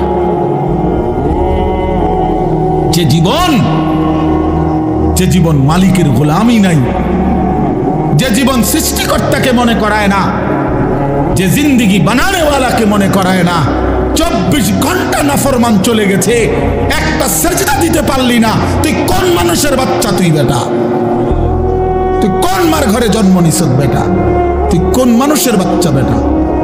তুই কোন মুসলমানের বাচ্চা? তুই কে বললো তোরে মুসলমান বেটা? তুই জানোয়ার না তো জানোয়ার কে বেটা? একটা সেজদা দিবে না, মানুষের বাচ্চা এমন হবে? 24 ঘন্টায় একবারও মনিবের কথা মনে পড়বে না? মা কয় কি? আরে বলে কি? কিভাবে সম্ভব এটা? কিভাবে সম্ভব? মানুষের বাচ্চা এমনি হয় কেমন? মুসলমানের ঘরে জন্ম নিয়ে কিভাবে সম্ভব বলে? হ্যাঁ, সাফ কথার জবাব দেন। রাগ করবেন কার লগে? কোরআন শরীফ এটা তো কোরআনের আয়াত বলছি।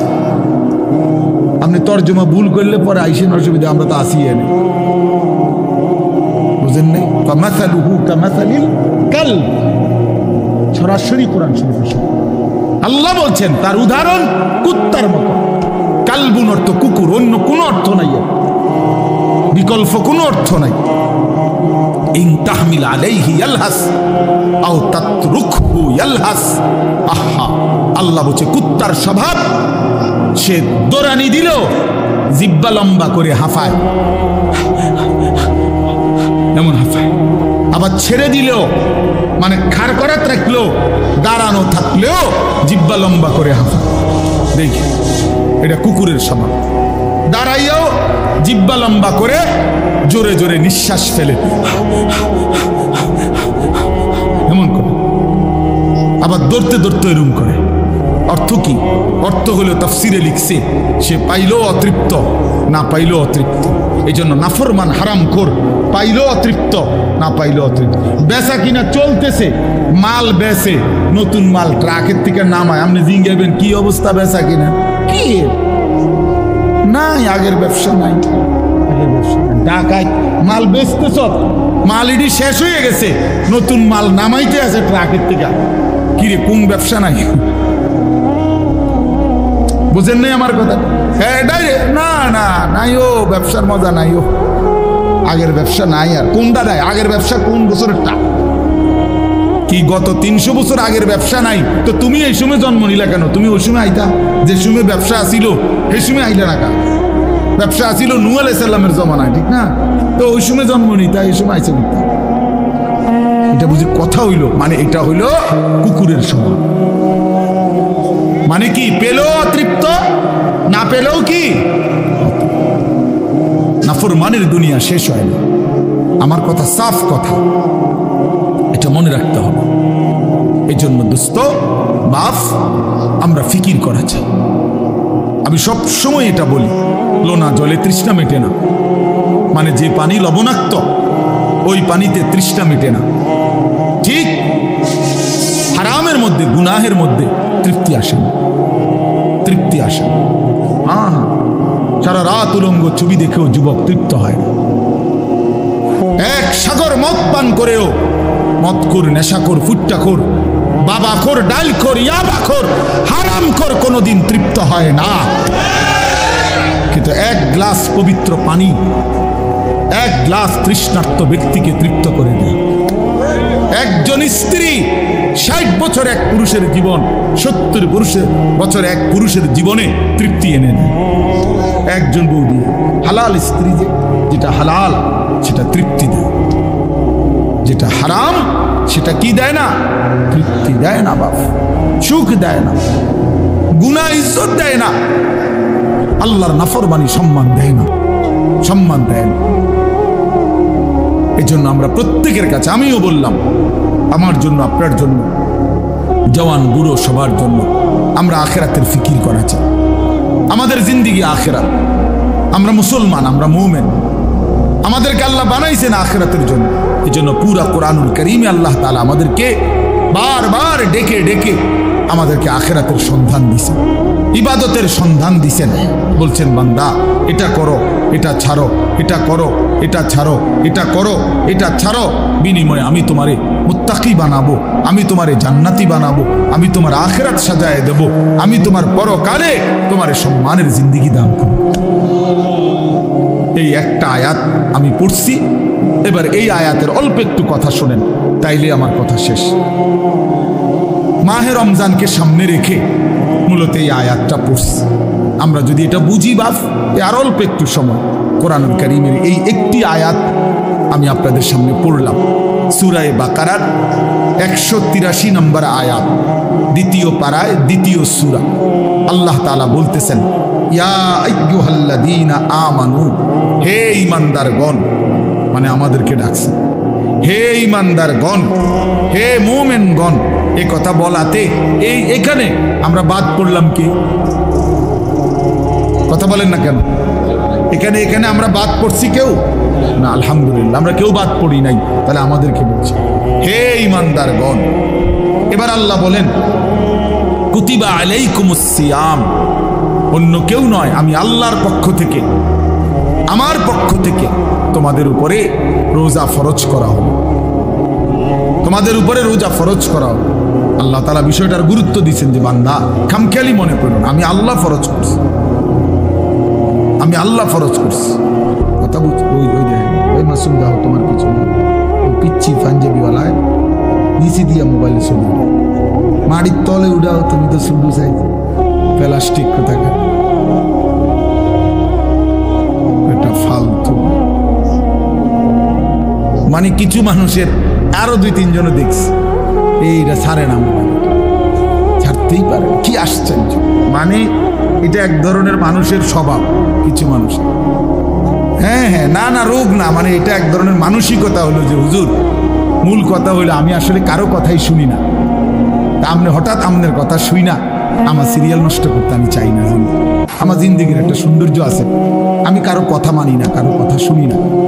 কাজেই আপনি তারও কত বালা হুজুর কইছে আমি ছাড়ছি না, আর আপনাদের ঘুরে হুজুর আইছেন মিয়া বিন্দাসরতে, আপনি আমার ঠিক করে লাগবেন তোর মিয়া। গাদ্দার মানসিকতায়, গাদ্দার সিদ্ধান্তই নিয়েছেন আমার বাপ। আমি একটা মিনিট বুঝাই না খাওয়ার জন্য একটা জিনিস বুঝাইতে চাচ্ছি। হাদিসের মধ্যে আছে আল্লাহর নবী সাল্লাল্লাহু আলাইহি সাল্লাম বলছেন কিছু মানুষের দিল কালকুজে মিরবাদান, এই শব্দটা নবীজি বলছেন কিছু মানুষের অন্তর হয় এরকম, এই যে এইটা যেরকম উল্টায় রাখলাম এখন এরকম, মানে গ্লাস, উল্টানো জগ, উল্টানো বালতি, উল্টানো মগ, এই শব্দের অর্থ হইল এইটা যদি এখন এমনি রাখে, মানে কোন একটা গ্লাসে, তাহলে এইটার উপরে যদি আটলান্টিক মহাসাগরের পানিও ফালায় পূর্বে, এটা কেন এই নবীজি কালকুজে মিরবাদান, কিছু মানুষের দিল থাকে এমন উল্টানো যে এইটারতে পৃথিবীর সমস্ত আল্লাহর কথা, ওলামায়ে কেরামের সব কথা কিছুই তার কলিজায় আর ঢোকে না, কারণ এটা কি হয়ে গেছে, এবার তো আটলান্টিক সাগরের পানি তো আর লা ইয়ারিফু মারুফান ওয়ালা ইউনকিরু মুনকারান। নবীজি বলেন এই উল্টানো দিলে আর কোনো নেক কাজ তার কাছে বুঝে আসে না, কোনো গুনাহের কাজ আর ছোটে না। রাগ হইয়েন না ভাইয়া, আমি অনুরোধ করলাম বুঝতে শিখেন। শুধু আমি উপরের দিকে তাকাই আমার মতো বলে গেলাম, আমি এটার মানুষ না। ব্যক্তিগতভাবে আমার কথা হলো আমার শ্রোতা আমার আমানত, আমার সময় আমার আমানত। অতএব আমি এর জন্য সবার দিকে নজর রাখি, আল্লাহর কথার প্রতি মনোযোগী হইতে হবে। আল্লাহ নবী সাল্লাল্লাহু আলাইহি ওয়াসাল্লাম, আপনি জিজ্ঞাসা করেন হুজুরদেরকে, নবীজি 5 ওয়াক্ত নামাজের পরে আজীবন নবীজি একটা দোয়া, যে দোয়াগুলো নবীজি করতেন এর মধ্যে একটা দোয়া এইটা যে ইয়া মুকাল্লিবাল কুলুব সাব্বিত কলবি আলা দীন, হে অন্তর সমূহের পরিবর্তনকারী আল্লাহ, আপনি আমার অন্তর, আমার দিল আপনার দ্বীনের উপরে মজবুত রাখেন। আল্লাহ, সুখে থাকি দুঃখে থাকি, আনন্দে থাকি বেদনায় থাকি, রাতে কিংবা দিনে, আলোতে কিংবা অন্ধকারে, একাকিতে কিংবা প্রকাশ্যে, হ্যাঁ, ঘরে কিংবা মাঠে, নিচে কিংবা উপরে, সর্বাবস্থায় যেন আপনার গোলামি করি, আপনার সেজদা করি, আপনাকে যেন না ভুলি। আল্লাহ, এমন একটা মজবুত দিল আপনি আমারে দান করেন। নবীজিটা দোয়া করতেন, জন্য আল্লাহর কাছে চাইতে হয় তৌফিক। আল্লাহুম্মা আইন্নি আলা যিকরিকা ওয়া শুকরিকা ওয়া হুসনি ইবাদাতি। আপনার ছেলেটা নামাজ পড়ে না চাচা, কয়দিন চাইছেন এটা? আল্লাহর কাছে চাইছেন কয়দিন? চোখের পানি ফেলছেন কয়দিন? অঝরে কাঁদছেন কয়দিন? ছেলের বিদেশের লাইগা কতজন হুজুরে কইছেন? ফুলার নামাজের লাইগা কয়জন হুজুরে কইছেন? বলে দোতলার ছাদ ডালাই এটা কইছেন কতজনের? ভাই দোয়া করো দোতলার ছাদ ডালাই, খাস একটা দোয়া করো। কিটা খাস দোয়া? কিটা আবার চার ডালার মধ্যে আবার খাস দোয়া কি মানে যাতে করে এমন ভাবে ডালাই হয় ডালার লগে যেন নিচের দিকে ছাদ দিয়ে তুলে যায় খাস দোয়া নাই ডা একেবারে জাঁতা দিয়ে যেন এটা নিচের দিকে যায় এটা যেন ডাকবে যায় আর কি শক্তর সাফে এমন শক্ত যেন হয় যেন এটা সাফের লগে ডাকবে যায় দুনিয়া দুনিয়া নিয়ে এই পরিমাণ দোয়া চাইলেন আখিরাতের দোয়া কই চাইলেন কয়দিন বলছেন হুজুর দোয়া করেন বিবি যেন পর্দানসীন হয় ছেলেটা যেন নামাজি হয় মেয়েটা যেন চরিত্রবান হয় ছেলের বউ যেন নেককার হয় নাতি নাতনি যেন কোরআন পড়নেওয়ালা হয় কয়দিন বলছেন আখিরাত চাইলেন কয়দিন দুনিয়া চাইলেন কয়দিন কয়দিন চাইলেন এই জন্য ইনসাফের সাথে ভাববেন তো আল্লাহ তাআলা বলেন ইয়া আইয়ুহাল্লাযীনা আমানু কুতিবা আলাইকুমুস সিয়াম বান্দা আমি ফরজ করেছি এটা আমার ফরজ রমজান রোজা তোমাদের উপরে ফরজ করা হলো কামা কুতিবা আলাল্লাযীনা মিন ক্বাবলিকুম আল্লাহ বলেন ঘাবড়াইও না বান্দা পারবা হঠাৎ করে লাভ দিয়ে উঠতো না যে আমি 8টার থেকে 9টা বাজতেই নাস্তা দেরি হলে আমার মাথা গরম হয়ে যায় হুজুর আমি পারতাম না আল্লাহ বলে না পারবা তোমাদের পূর্বেও সমস্ত ইমানদার বান্দাকে আমি আল্লাহ এই রোজা ফরজ করেছিলাম তারা যেহেতু পারছে তুমিও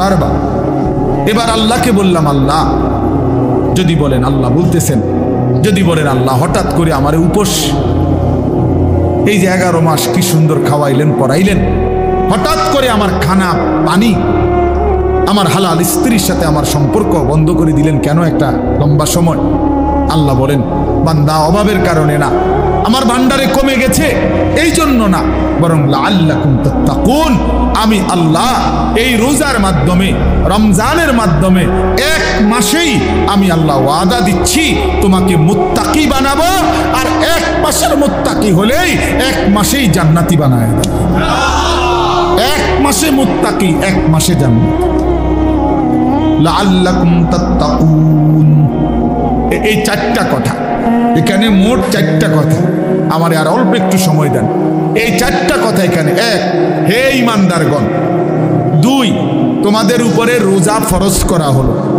3 তোমাদের পূর্ববর্তীদের উপরেও ফরজ করা হয়েছিল 4 তোমাদেরকে মুত্তাকি বানানো হবে কয়টা কথা হইল এই 4টা কথার 4টা সামান্য একটু ব্যাখ্যা বলি 1 নাম্বার হলো ইয়া আইয়ুহাল্লাযীনা আমানু হে ঈমানদারগণ প্রিয় ভাই আমার নওজোয়ান এই কথাটা ইনসাফের সাথে 1টা মিনিট শুধু শুনেন এই শব্দটা কোরআনুল কারীমের মধ্যে 89 বার আছে 89 8 9 তাইলে আমার প্রশ্ন হইল আল্লাহ তাআলা 89 বার কোরআনুল কারীমে আমাদেরকে ডাক দিছে তোমারে ডাকছে আমারে ডাকছে আলাদা আলাদা চিন্তা করলে এখানে আমরা যারা বসছি আমাদের প্রত্যেককে ডাকছে কিনা হে ঈমানদার হে ঈমানদারগণ হে ঈমানদারগণ 89 বার ডাকছে 89 বার ডেকে কখনো বলছে নামাজ পড়তে কখনো বলছে রোজা রাখতে কখনো বলছে হজ করতে কখনো বলছে গুনাহ ছেড়ে দিতে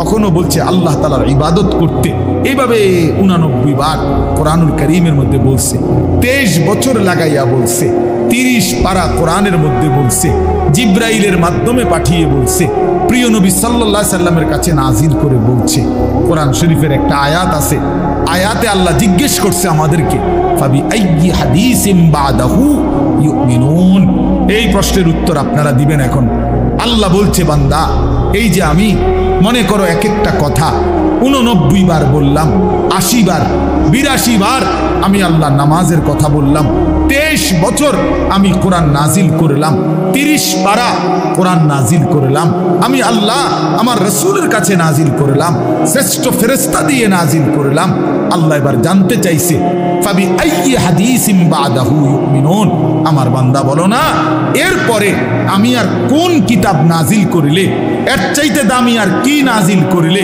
এর চাইতে দামি আর কোন রাসূলের কাছে পাঠাইলে এর চাইতে দামি আর কোন ফেরেশতা দিয়া পাঠাইলে 30 বছর বলার পরে আর কত বছর বললে? 30 পারা কোরআন নাজিল করার পরে আর কত পারা নাজিল করলে? 89 বার বলার পরে আর কতবার বললে? 82 বার বলার পরে আর কতবার বললে তুমি বান্দা বলো আমার কথা মেনে নিতা? আল্লাহ জানতে চাইছে কোরআন শরীফের আয়াত, ফাবি আইয়ি হাদিস, 29 পারায় ওই সূরাটা আছে, ওই সূরা মুরসালাত, ওই সূরার মধ্যে আল্লাহ এটা জিজ্ঞেস করছে, বান্দা বলো না আমি আল্লাহ আর কি বললে, কেমনে বললে, আর কতবার বললে তুমি আমার কথা মেনে নিতা? অতএব বাপ যারা নামাজ পড়েন না, নওজোয়ান ভাই তোমরা যারা নামাজ পড়ো না, দোস্ত ইনসাফের সাথে এই রাত অন্ধকারে একাকি একটা মিনিটের জন্য হলো যদি মায়ের বুকের দুধ পান করে থাকো ভাইয়া, তো একবার হলো, যদি মুসলমানের ঘরে জন্ম নিয়ে থাকো বন্ধু, একবার হলো ভাইবো যে তোমার আল্লাহ তোমার কাছে জানতে চাইছে যে বান্দা আমি আর কতবার বললে, আমি আর কত পারা নাজিল করলে? আমি 23 বছর বলে গেলাম, 23 বছর বলার পরও যেহেতু হয় নাই, তুমি বলে দাও বান্দা আমি আল্লাহ আর কতবার বললে, কত বছর বললে তুমি আমাকে মেনে নিতা, আমার কথাগুলো মেনে নিতা? কি বলবো? হ্যাঁ কি জবাব দিবেন বলেন? জবাব দেন। বেনামাজি জবাব দেন, সুদখোর জবাব দেন, এই হারামখোর জবাব দেন, বলেন। আর কত বছর বললে, কতবার বললে সুদ ছেড়ে দিতেন, আর কতবার বললে মিথ্যা ছেড়ে দিতেন? যেই বোনেরা বেপর্দা, ওই বেহায়া বেপর্দা নারীকে জিজ্ঞাসা করেন, এই অসভ্য বেহায়া নারী আর কতবার বললে তুই পর্দা করতি বোন, বল বলে। আহ কিভাবে সম্ভব? আমি জিন্দেগিতে বহুত চিন্তা করে দেখছি, আমি বহুত ভাবছি, বিশ্বাস করেন। একটা মুসলমানের বাচ্চা মুসলমানের ঘরে জন্ম নিয়া, মুসলমান পরিচয় দিয়া, খোদার 365 দিনে 1 বছর কোনদিন ফজরের নামাজ একদিনও পড়লো না, মুসলমানের বাচ্চা এত বড় জানোয়ার কেমনে হইল? আমি এই কথাটা রীতিমতো আমার মন চাই যে ডক্টরেট করি, যেটা বুঝতে, যেটা পিএইচডি করা দরকার। কিভাবে সম্ভব? মানুষের বাচ্চা কেমনে এত বড় হাইওয়ান হয়? আরে কোন কি ওমিয়া, এটা কিটা আসল? আমি কোনোভাবে কোনো ক্যালকুলেশন দিয়ে এটা মিলাইতারি না। একটা বছর বেটা তুই নাফরমান, কোনোদিন ফজরের নামাজ পড়লি না, আরে তুই কি মানুষের বাচ্চা রে? এটা কিভাবে সম্ভব ভাইয়া? ওই কোন মার ঘরে জন্ম নিল? আহা, তার মা কোথায়, তার বাবা কোথায়? কিভাবে সম্ভব? ওই মা কেমনে মেনে নিল, ওই বাবা কেমনে মেনে নিল? 16 বছর 18 বছর আপন ঘরে, মা বাবার ঘরে ঘুমায় সন্তান, কোনোদিন ফজরের নামাজ পড়ে না, মায়ের চোখেও 1 ফোঁটা পানি নাই, বাবার চোখেও 1 ফোঁটা পানি নাই। আহ, মা বাপ কেমনে মেনে নিল? সন্তান এবার কেমনে মেনে নিল? এভাবে কেমনে আল্লাহকে ভুলে গেল? ইয়া আইয়ুহাল ইনসান মা গাররাকা বিরাব্বিকাল কারীম। রব্বুল আলামিন বলে, বান্দা হে মানুষ, আমার মতো দয়ালু মেহেরবান মনিব থেকে কে তোমাকে ধোঁকা দিল? কে দিল? এত বড় আসমান দিয়ে আমি আল্লাহ সাজাইলাম, এত বড় জমিন আমি আল্লাহ তোমার জন্য বিছিয়ে দিলাম, এত বড় কায়নাত আমি রব্বুল আলামিন বানাইলাম, বিনিময়ে আমি বুঝি একটা সেজদা পাইলাম না? কেমনে পারলা বান্দা?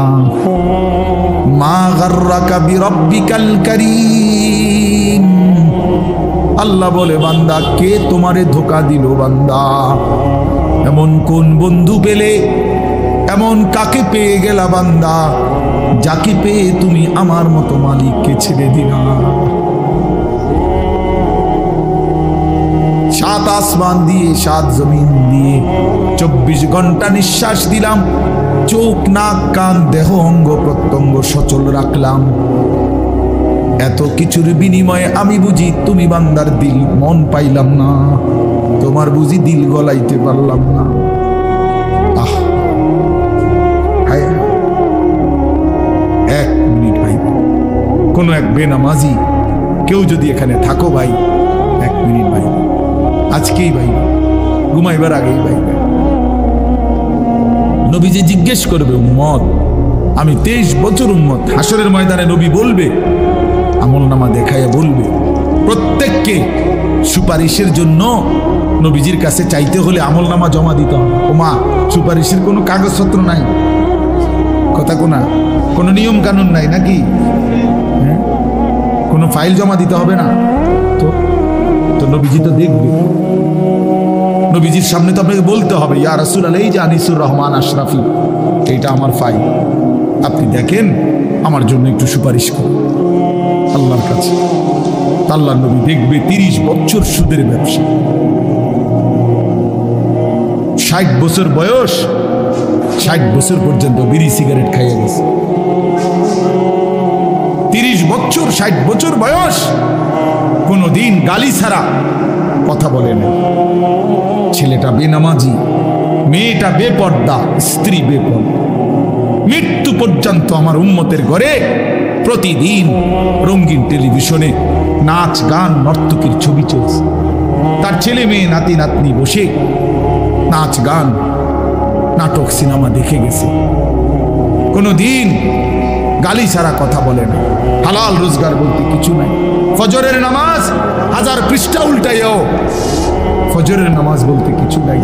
আল্লাহর কসম, আমরা উর্দু কিতাবে পড়ছি, নবীজি চোখের পানি ফেলে দিবে, নবী কাঁদবে, আল্লাহর নবী কাঁদবে, বলবে, উম্মত আমি সেই নবী যে 23 বছর তোদের জন্য কেঁদেছিলাম, আমি সেই নবী যে পেটে ক্ষুধার কষ্টে 2টা পাথর বাঁধছিলাম, আমি সেই নবী তায়েফের রক্তে যে সমস্ত শরীর রক্তাক্ত করেছিলাম, উহুদের দান শহীদ করা রক্ত নিয়ে ময়দানে পড়েছিলাম বেহুশ হয়ে। আমার এত রক্ত, আমার এত চোখের পানি, আমার এত ক্ষুধার কষ্টের বিনিময়ে উম্মত এই আমলনামা, তুমি আমার এত বড় বেইজ্জতি কেমনে করলে? আমি কেমনে আমার আল্লাহর সামনে এটা দেখাবো যে আয় মাওলা, এটা শ্রেষ্ঠ নবীর, শ্রেষ্ঠ উম্মতের আমলনামা? বলো, কোন বাপ যদি 8 বছর ছেলেটাকে ইউনিভার্সিটিতে পড়ায়, তো গরিব বাপ তার ছেলেটাকে মনে করেন ভিটা মাটি বসত সব বেচ্চা, নিজে না খাইয়া ছেলেটার 1 লাখ লাখ টাকা পড়ালেখার খরচ দিছে। 8 বছর পরে, 6 বছর পরে বাপ রেজাল্ট সার্টিফিকেট দেখতেছে যে ফেল। ওই বাপ কি পরিমাণ কাঁদবে? ওই বাপ কি পরিমাণ কাঁদবে? ওই বাপ বলবে না যে, বাপ আমি তোরে মানুষ করার জন্য, তোর পড়ালেখার খরচ দেওয়ার জন্য ভিটাটা বেচা ফেলছি, মাটিটা বিক্রি করে ফেলছি, আমি জীবনে কোনো সুখের নাগাল পাই নাই। এই বছরও ভাই, এই গত হজ্জেও এক জিদ্দা থাকে এক প্রবাসী ভাই, আমি তো হজ উমরার সফরে গেলে প্রবাসীদের রুমে রুমে যাই। ওই হুজুর, আমি আজ 32 বছর সৌদি আরব জিদ্দায় পড়ে আছি, কেউ 18 বছর, কেউ 16 বছর। জীবনের এই সুখের সময়টা যারা কাটাইছে বিদেশের জমিনে, যৌবনের পুরাটা টাইম শেষ করে দিছে বাপ, বিনিময় সেই বাপ যখন দেখে তার ছেলেটা ফেল, তখন সে বলবে, বাপ তুই আমার এটা কি দেখাই, তুই আমার এতগুলো টাকা, তুই আমার এত বড় বেইজ্জতি কেমনি করলি বাপ? এটা বলবে না? তো নবী সাল্লাল্লাহু আলাইহি সাল্লামও বলবে, খোদার কসম নবীজিও বলবে, আল্লাহর কসম নবীও বলবে যে, উম্মত তুমি আমার এত বড় বেইজ্জতি কেমনে করলে, আমার এতগুলো চোখের পানি এভাবে কেমনে ফিরায়?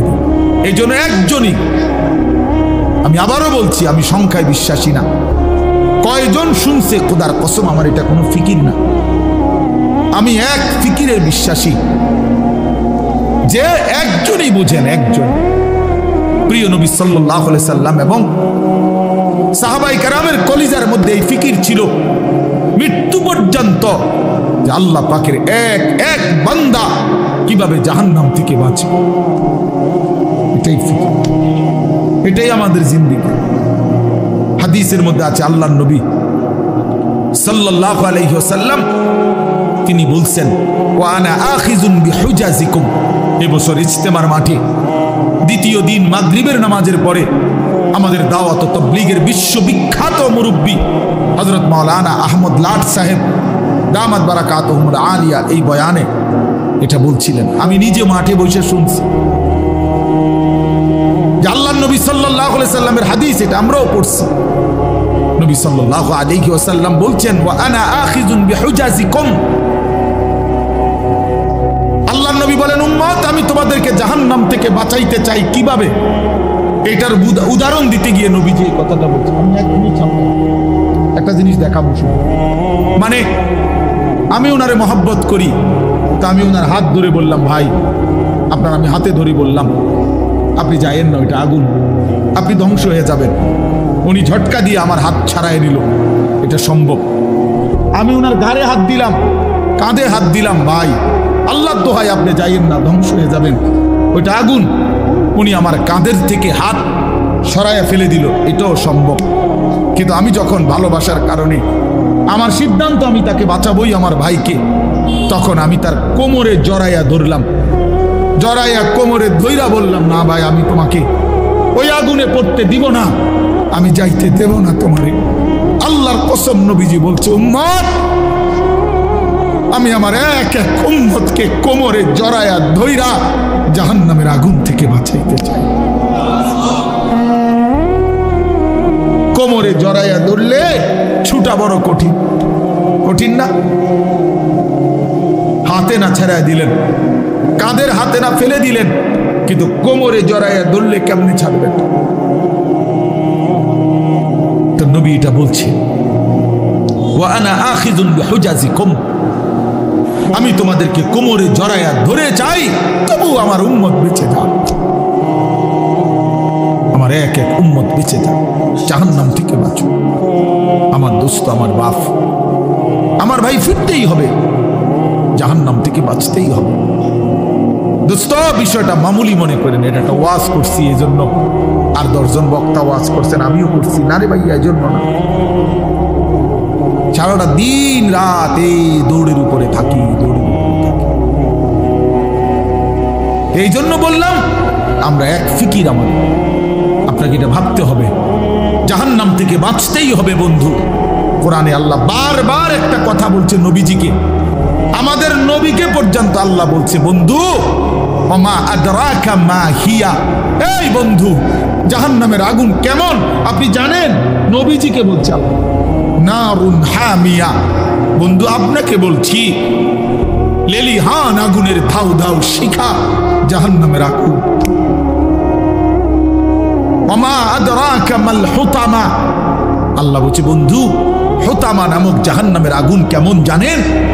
তো নবীজিকে আল্লাহ বলছে নারুল্লাহিল মুকাদা, আল্লাহ বলছে নবী আমি আমার কর্মচারী দিয়ে আগুন লাগাই নাই, আমি আমার কাজের লোক দিয়ে আগুনটা লাগাই নাই, আমি আল্লাহর হাতে লাগানো জাহান্নামের আগুন, এই আগুন আমি লাগাই দিছি। নারুল্লাহ, আমার হাতে জ্বালানো আগুন। আল্লাতী তাত্তালিউ আলাল আফইদা, আল্লাহ বলে বন্ধু জাহান্নামের আগুনের প্রথম ফোঁটা, প্রথম স্পর্শ যখন জাহান্নামের আগুনের লাগবে, ছুঁইবে, সাথে সাথে নাফরমানের পুরা দেহ, ভিতরের সমস্ত অঙ্গ প্রত্যঙ্গ, কলজা সুদ্ধা একই মুহূর্তে জ্বালাইয়া ফেলবে। দুনিয়ার আগুন কখনোই এভাবে জ্বলে না। দুনিয়ার আগুন এক সাইড থেকে জ্বলতে থাকে, চেষ্টা করে লাফালাফি করলে, দৌড়ঝাঁপ করলে, ইচ্ছা করলে হয়তো বাঁচানো যায়। এটুকু পুড়ে গেছে, বাকিটা বাইচা গেছে, এটুকু পুড়া গেছে, বাকিটা বাইচা গেছে, আঙ্গুলগুলো পুড়া গেছে, বাকিটা বাইচা গেছে, ঠিক না? দুনিয়ার আগুন এরকম ধীরে ধীরে পড়ে, ধীরে ধীরে ধীরে ধীরে। কিন্তু আল্লাহর কসম, আল্লাহ কোরআনে বলছে জাহান্নামের আগুন যখন প্রথম সেকেন্ড স্পর্শ করবে, কলজা সুদ্ধা ভেতর বাহির পুরাটা একসাথে প্রথম মুহূর্তেই জ্বালায় ফেলবে। লাভ দিবেন, দৌড়াবেন না, ইন্নাহা আলাইহিম মুসাদা ফি আমাদিম মুমাদ্দাদা, আল্লাহ বলেন আগে জাহান্নামের মোটা খুঁটিতে বান দেওয়া হবে, এরপরে আগুন জ্বালানো। হ্যাঁ, এটা কোরআন শরীফের আয়াত। খুযুহু ফাগুল্লু, আল্লাহ বলে ফেরেশতাদেরকে জাহান্নামীকে ধরো এবং বাঁধো, সুম্মাল জাহিমা সাল্লু, এরপরে লাথি দিয়া জাহান্নামে ছুঁড়ে মারো। কোরআন শরীফের আয়াত। খামখেয়ালি করেন না ছেলেরা, খামখেয়ালি করেন না। হ্যাঁ, একটা মোবাইল, একটা নারী, একটা ছবি, একটা উলঙ্গ দৃশ্য, দোস্ত, এটুকুতে এমন সুন্দর জীবন নষ্ট করে দিও না। একটা মোটর সাইকেল দিয়া জিন্দিগি শেষ করে দিও না। মোটর সাইকেল একটা পাইলে কুত্তার মতো এটারে চালা, এমন জোরে ছাড়ে এটারে মনে হয় যেন কুকুরে কামড় দিছে, এই জন্য এটা এত জোরে ছাড়ছে। আশ্চর্য, এটা কি ব্যারাম? এটার কোনো যুক্তি তো থাকতে হবে, বলেন, একটা যুক্তি তো থাকা চাই। তুমি এত জোরে ছাড়লা, তুমি তো একটু পরে কাবার্ডের সাথে, লরির সাথে একটা ধাক্কা খাইয়া তোমার মাথা ফাইটা যাবে, তোমার পাওটা ভাঙ্গে যাবে, এইটাও বুঝেন। আর যদি বলে যে এত জোরে চালাইছি মানুষে যাতে দেখে, তো মানুষে বা দেখবো কেমনে? দেখতে দেখতে তো তুমি নিমসা। মা কথা বুঝেন না। আমি মনে করেন মাত্র পজিশন নিলাম যে আমি সামু হেতের মোটর সাইকেল, হেতে তো গেছে গা চান্দিরা, তা আমি কেমনে দৌড়াবো তোমার ভিজি ভিজিরা সাইকেল বললে তোমার এই কারবারটা? তো এটা সাহে কে? একটা বিকৃত মস্তিষ্ক ছাড়া, অসুস্থ মানসিকতা ছাড়া আর কিচ্ছু। হ্যাঁ হ্যাঁ, আওয়াজ, এটার আওয়াজ, এটা চ্যালেঞ্জার 5, এটা খুইলা, এটা একেবারে বিভৎস। মানে ইচ্ছা করে এত বড় শব্দটাকে যার পছন্দ হয়, আমার নিশ্চিত তার সিরা গেছে, তার মাথার তার অন্য কেউ সিরা লাইছে, এটা নিশ্চিত, কোনো সন্দেহ, কোনো সন্দেহ, কোনো সন্দেহ। হ্যাঁ হ্যাঁ, কোনো সন্দেহ না। যেন হের মাথার তার সিরা লাইছে দেখে সে মোটর সাইকেলের তার সিরা লাইছে। হ্যাঁ হ্যাঁ, দোনোটা মাতাল। নাউজুবিল্লাহ, নাউজুবিল্লাহ। আল্লাহ পাক আমাদেরকে বিবেক দান করেন, ইনসাফ দান করেন। তো বলতেছিলাম, আল্লাহ তাআলা বলেন, হে ঈমানদার, আমি এই কথাটাই বলছি, এই এক শব্দ বললাম, আল্লাহ জানতে চাইছে, বান্দা বলো না, আমি আর কতবার বলতাম, আমি আর কতবার ডাকতাম, 89 বার ডাকলাম। সর্বশেষ কথা হইল, আল্লাহ বলে, বান্দা তোমার উপরে রোজা ফরজ করা হয়েছে, পূর্ববর্তীদের উপরও ফরজ করা হয়েছে। এই শেষ কথা হলো, উদ্দেশ্য কি? আল্লাহ বলছেন, উদ্দেশ্য একটাই, লাআল্লাকুম তাত্তাকুন, আমি আল্লাহ তোমাকে জান্নাত দিতে চাই। আমি জান্নাত বানাইছি মুমিনের জন্য, আমি জান্নাত দিতে চাই। আর জান্নাত নিতে হলে আরেকটা জিনিস লাগবে, সেটা হলো তাকওয়া। আর এই রমজানের মাধ্যমে আমি আল্লাহ তোমাকে তাকওয়া অবশ্যই দান করব। এই জন্য রমজান, মাহে রমজান আল্লাহ তাআলা নিজের হাতে সাজাইছেন, আল্লাহ নিজের হাতে সাজাইছেন। রমজান মানে ভিন্ন কিছু।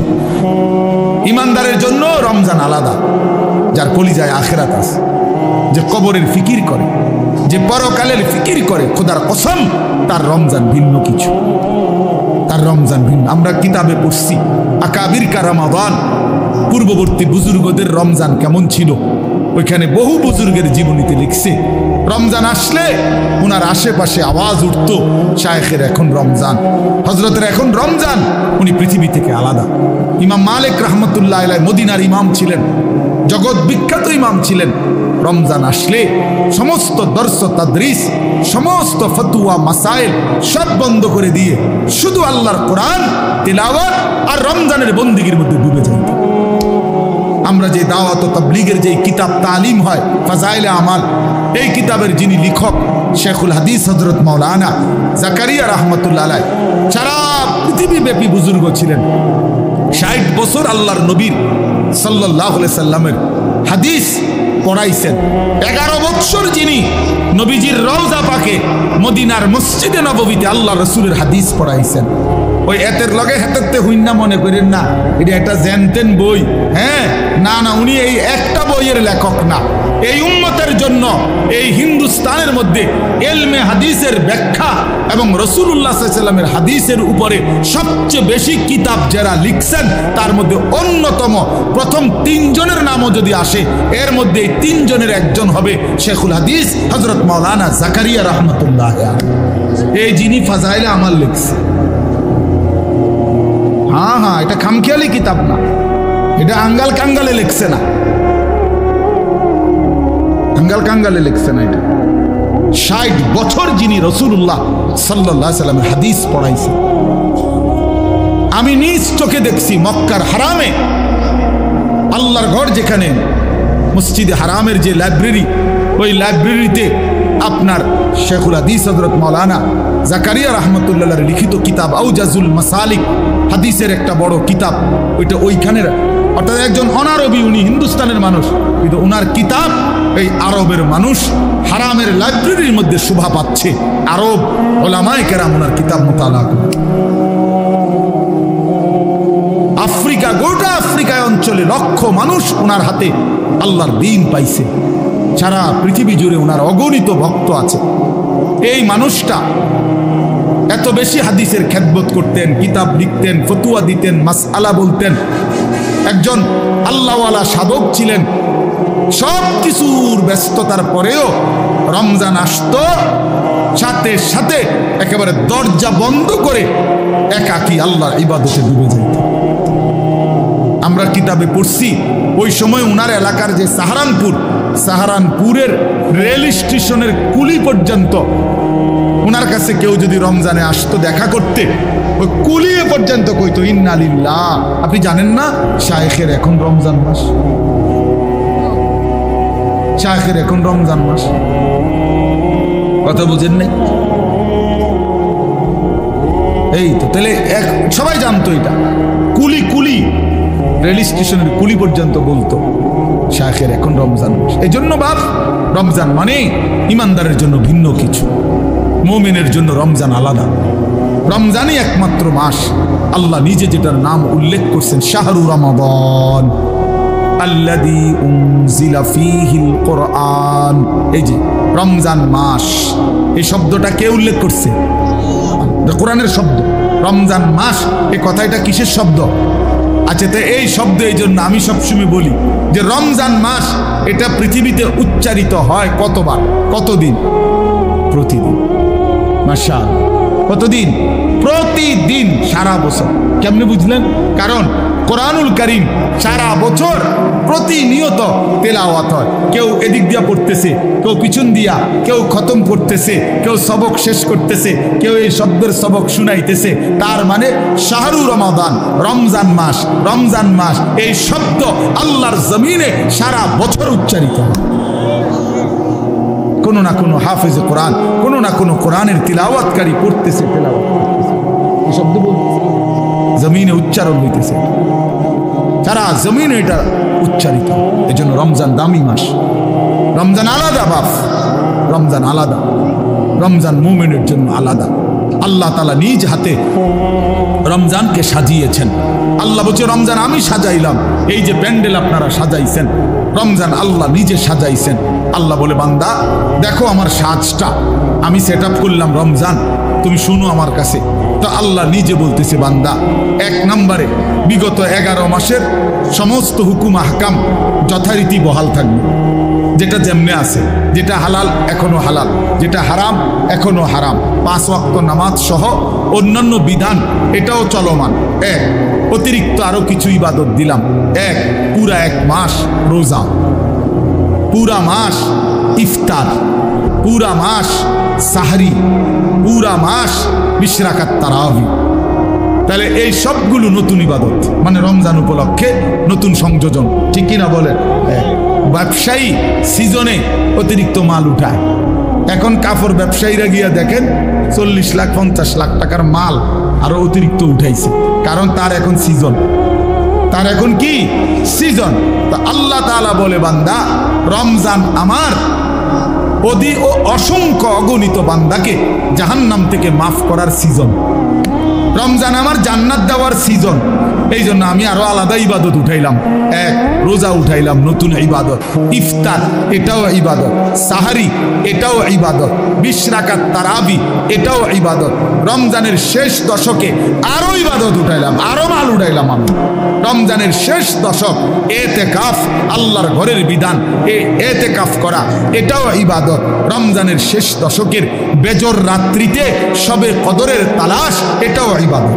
বলেন আলহামদুলিল্লাহ। তাহলে আল্লাহ তাআলা 6টা বড় বড় নতুন ইবাদত দিছেন রমজানে। 1 নাম্বার রোজা, 2 ইফতার, 3 সাহরি, 4 20 রাকাত তারাবি, 5 এতেকাফ, 6 শবে কদর। কয়টা হইল? এই 6টা নতুন ইবাদত।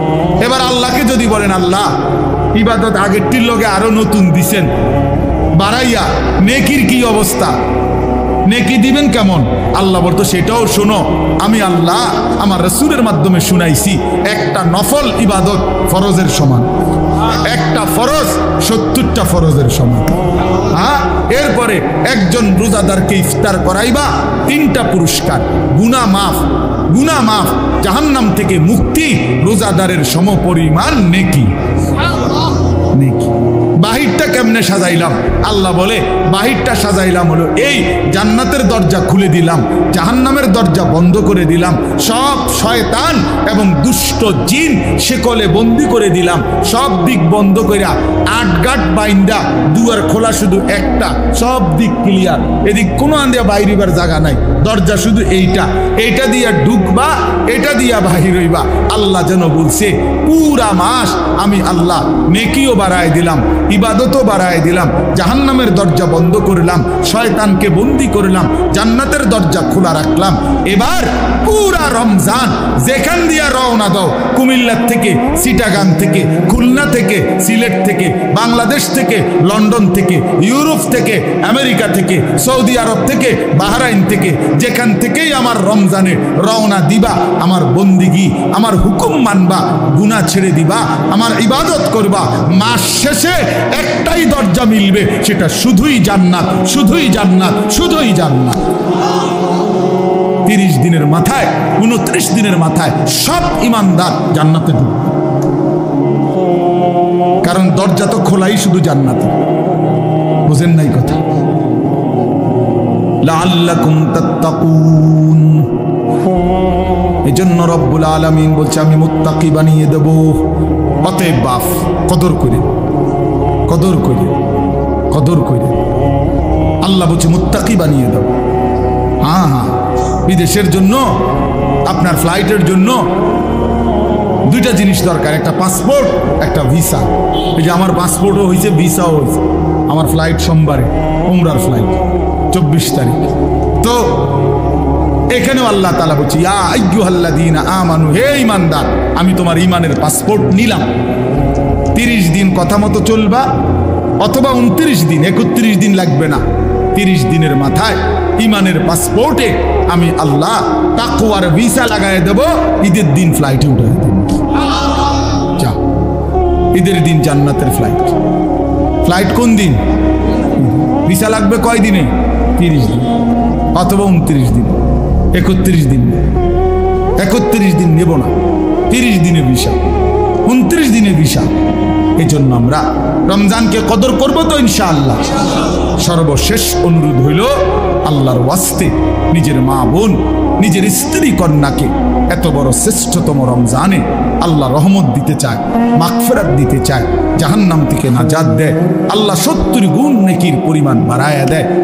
বাপ, এই অবস্থায় যে মুসলমান, যে ইমানদার নারী মুসলিম পরিচয় দিয়ে বাজারে বাজারে, মার্কেটে মার্কেটে ঘুরে একজোড়া জুতার জন্য, একটা শাড়ির জন্য, একটা গহনার জন্য, একটা 3 পিসের জন্য, আল্লাহর কসম আমার শায়েখ আল্লামা মুফতি মুশতাকুন নবী সাহেব হুজুর সব সময় বলে, হায় বোন, আহা মা বোন, হীরা মণি মুক্তা ছেড়ে এক মাটির দলা নিল। রমজানের এক এক মুহূর্ত ছিল তোমার জন্য হীরামণি মানিক, হীরামণি মুক্তা। তুমি এমন হীরামণি মুক্তা ছেড়ে দিয়ে তুমি মাটির ঢিলা নিলা, অর্থাৎ তুমি একজোড়া জুতা নিলা। তো আল্লাহ ডাকতেছে আমার বান্দি, শোনো, রহমত নাও, মাগফিরাত নাও, নাজাত নাও। নাফরমান এই বেহায়া বেপর্দা নারী বলতেছে, আল্লাহ তোমার এটি তোমার কাছে রাখো, ইতান আমার লাগতো না, আমার দরকার জুতা, আমি জুতা কিনতে যাই, আমার দরকার 3 পিস, আমার দরকার শাড়ি গহনা। ইনসাফ না, এটা ইনসাফ, এটা কখনোই ইনসাফ হইতে পারে না। এই পৃথিবীতে এই 1450 বছরের মধ্যে পৃথিবীর কোনো কিতাবে, গোটা পৃথিবীর কোনো আলেম, কোরআন সুন্নাহর কোথাও এই কথা নাই যে ঈদের দিন, রমজানের ঈদের দিন নতুন কাপড় ইনটেক অর্থাৎ আজকেই প্রথম পরা শুরু করছে, এমন জুতা, এমন শাড়ি, এমন জামা, এমন প্যান্ট পরতে হবে, এমন কথা খোদার কসম পৃথিবীর কোনো কিতাবে নেই। আল্লাহও বলে নাই, রসুলও বলে নাই, কোনো উলামায়ে কেরাম বলে নাই। এটা দুশ্মনের বানানো, এটা দুশ্মনদের বানানো। এটা আজকে আমাদের কলিজায় ঢুকায় দিছে। ঈদ মানে নতুন জুতা, ঈদ মানে নতুন শাড়ি, ঈদ মানে নতুন গহনা, ঈদ মানে নতুন জামা। আল্লাহর কসম এটা মিথ্যা কথা, মিথ্যা কথা, মিথ্যা কথা, মিথ্যা কথা। ঈদ মানে ইবাদত, ঈদ মানে জুতা না। তোমার কি ঈদের দিন জুতা দিয়ে ফিটবো নি? তুমি জুতা দিয়ে ফিটবো? হ্যাঁ, ফালতু কোথাকার। ঈদ মানে জুতা হবে কেন? ঈদ মানে ইবাদত। ঈদ মানে কি? বিবাহ মানে উৎসব না, বিবাহ মানে ইবাদত। নবীজি বলছে আন নিকাহু মিন সুন্নতি, বিয়ে আমার সুন্নাত। তো যেটা সুন্নাত এটা তামসা, কথা বলেন না কেন? এটা ফুর্তি না, ইবাদত। তাইলে বিবাহ ইবাদত, ঈদ ইবাদত, এটা ইবাদত। অতএব কারো বাফে দেয় না ঈদ, এটা জাতিসংঘ দেয় নাই, বাংলাদেশ সরকার দেয় নাই। যিনি দিয়েছেন ঈদ, তুমি ঈদের আনন্দ যদি করতে হয় তো তার নির্দেশনা মতে করতে হবে। ঈদ হইল আল্লাহর, ঈদ হইল রাসূলুল্লাহ বলছেন ওমা বাজায় ডেকসেট, ডেকসেট বাজায়, দেখ পিকআপের মধ্যে, হ্যাঁ পিকআপের মধ্যে আপনার ডেকসেট বাজায় ঈদের দিন।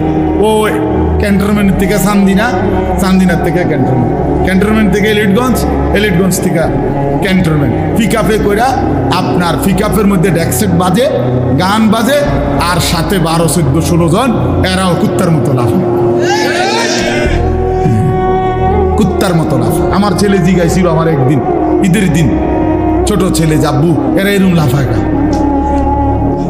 আল্লাহর কসম আমি হেরে কইছি আব্বা এগুলো কুত্তা কামড়াইছে। এই জন্য আর আজকে ঈদের দিন দেখে দোকানপাট বন্ধ, কোনো ওষুধের দোকান নাই, মিজান ভাই এলাইছে মাহফিলে। তো এই জন্য কোনো ডাক্তার নাই, এই জন্য কুত্তার কামড়ে এভাবে লাফাইতে আছে। নাই তো কি কারণ বলে? এটা কোনো কথা হইল যে ডেকসেটের মধ্যে করে, পিকআপের মধ্যে করে লাফাবে? এটা কোনো ঈদ হইল? আল্লাহ আমাদেরকে বুঝ দান করে।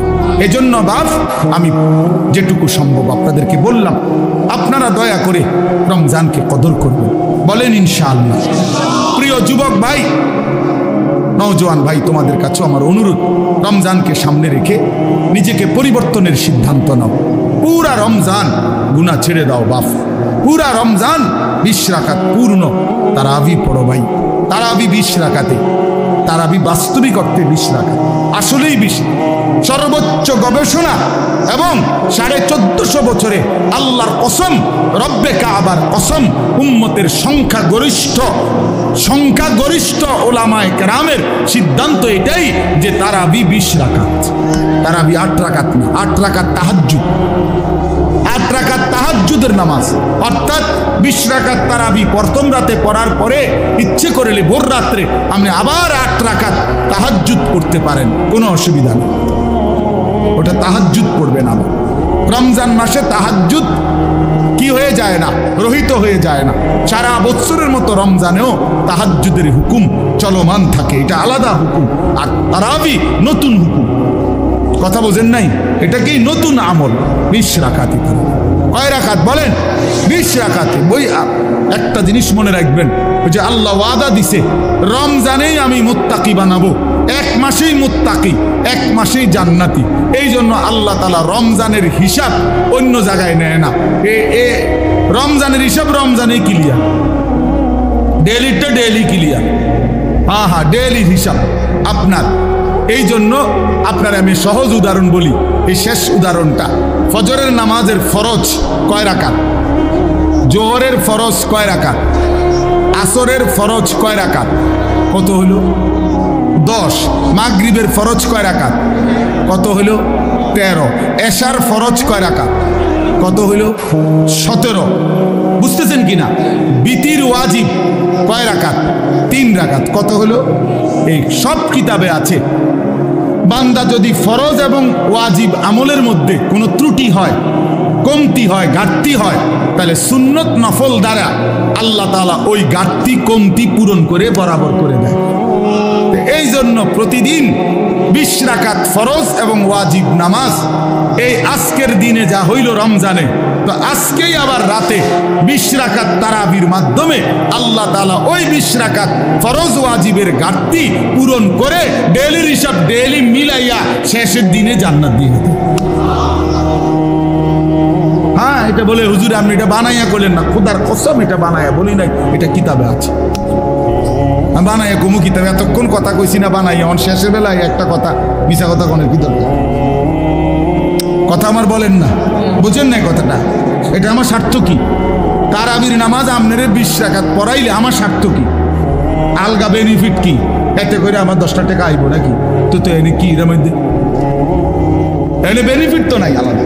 তাই এই জন্য আমরা ইনশাআল্লাহ যুবক ভাই পূর্ণ 20 রাকাত তারাবি পড়বেন, বলেন ইনশাআল্লাহ। খতমে তারাবি, আল্লাহর কোরআনের খতম পড়ার চেষ্টা করবেন, বেশি বেশি জিকির তেলাওয়াত করবেন, এবং শেষ কথা হলো রমজান পর্যন্ত হায়াত চাইবেন। আল্লাহর কাছে বলেন যে আল্লাহ আর অল্প কয়টা দিন আপনি আমারে হায়াত ভিক্ষা দেন, রমজান পর্যন্ত পৌঁছিয়ে দেন। আল্লাহ তাআলা আমাদের সবাইকে তৌফিক দেন। আজকের এই বরকতময় মাহফিল আল্লাহ কবুল করে নেন, আমিন। আলহামদুলিল্লাহ।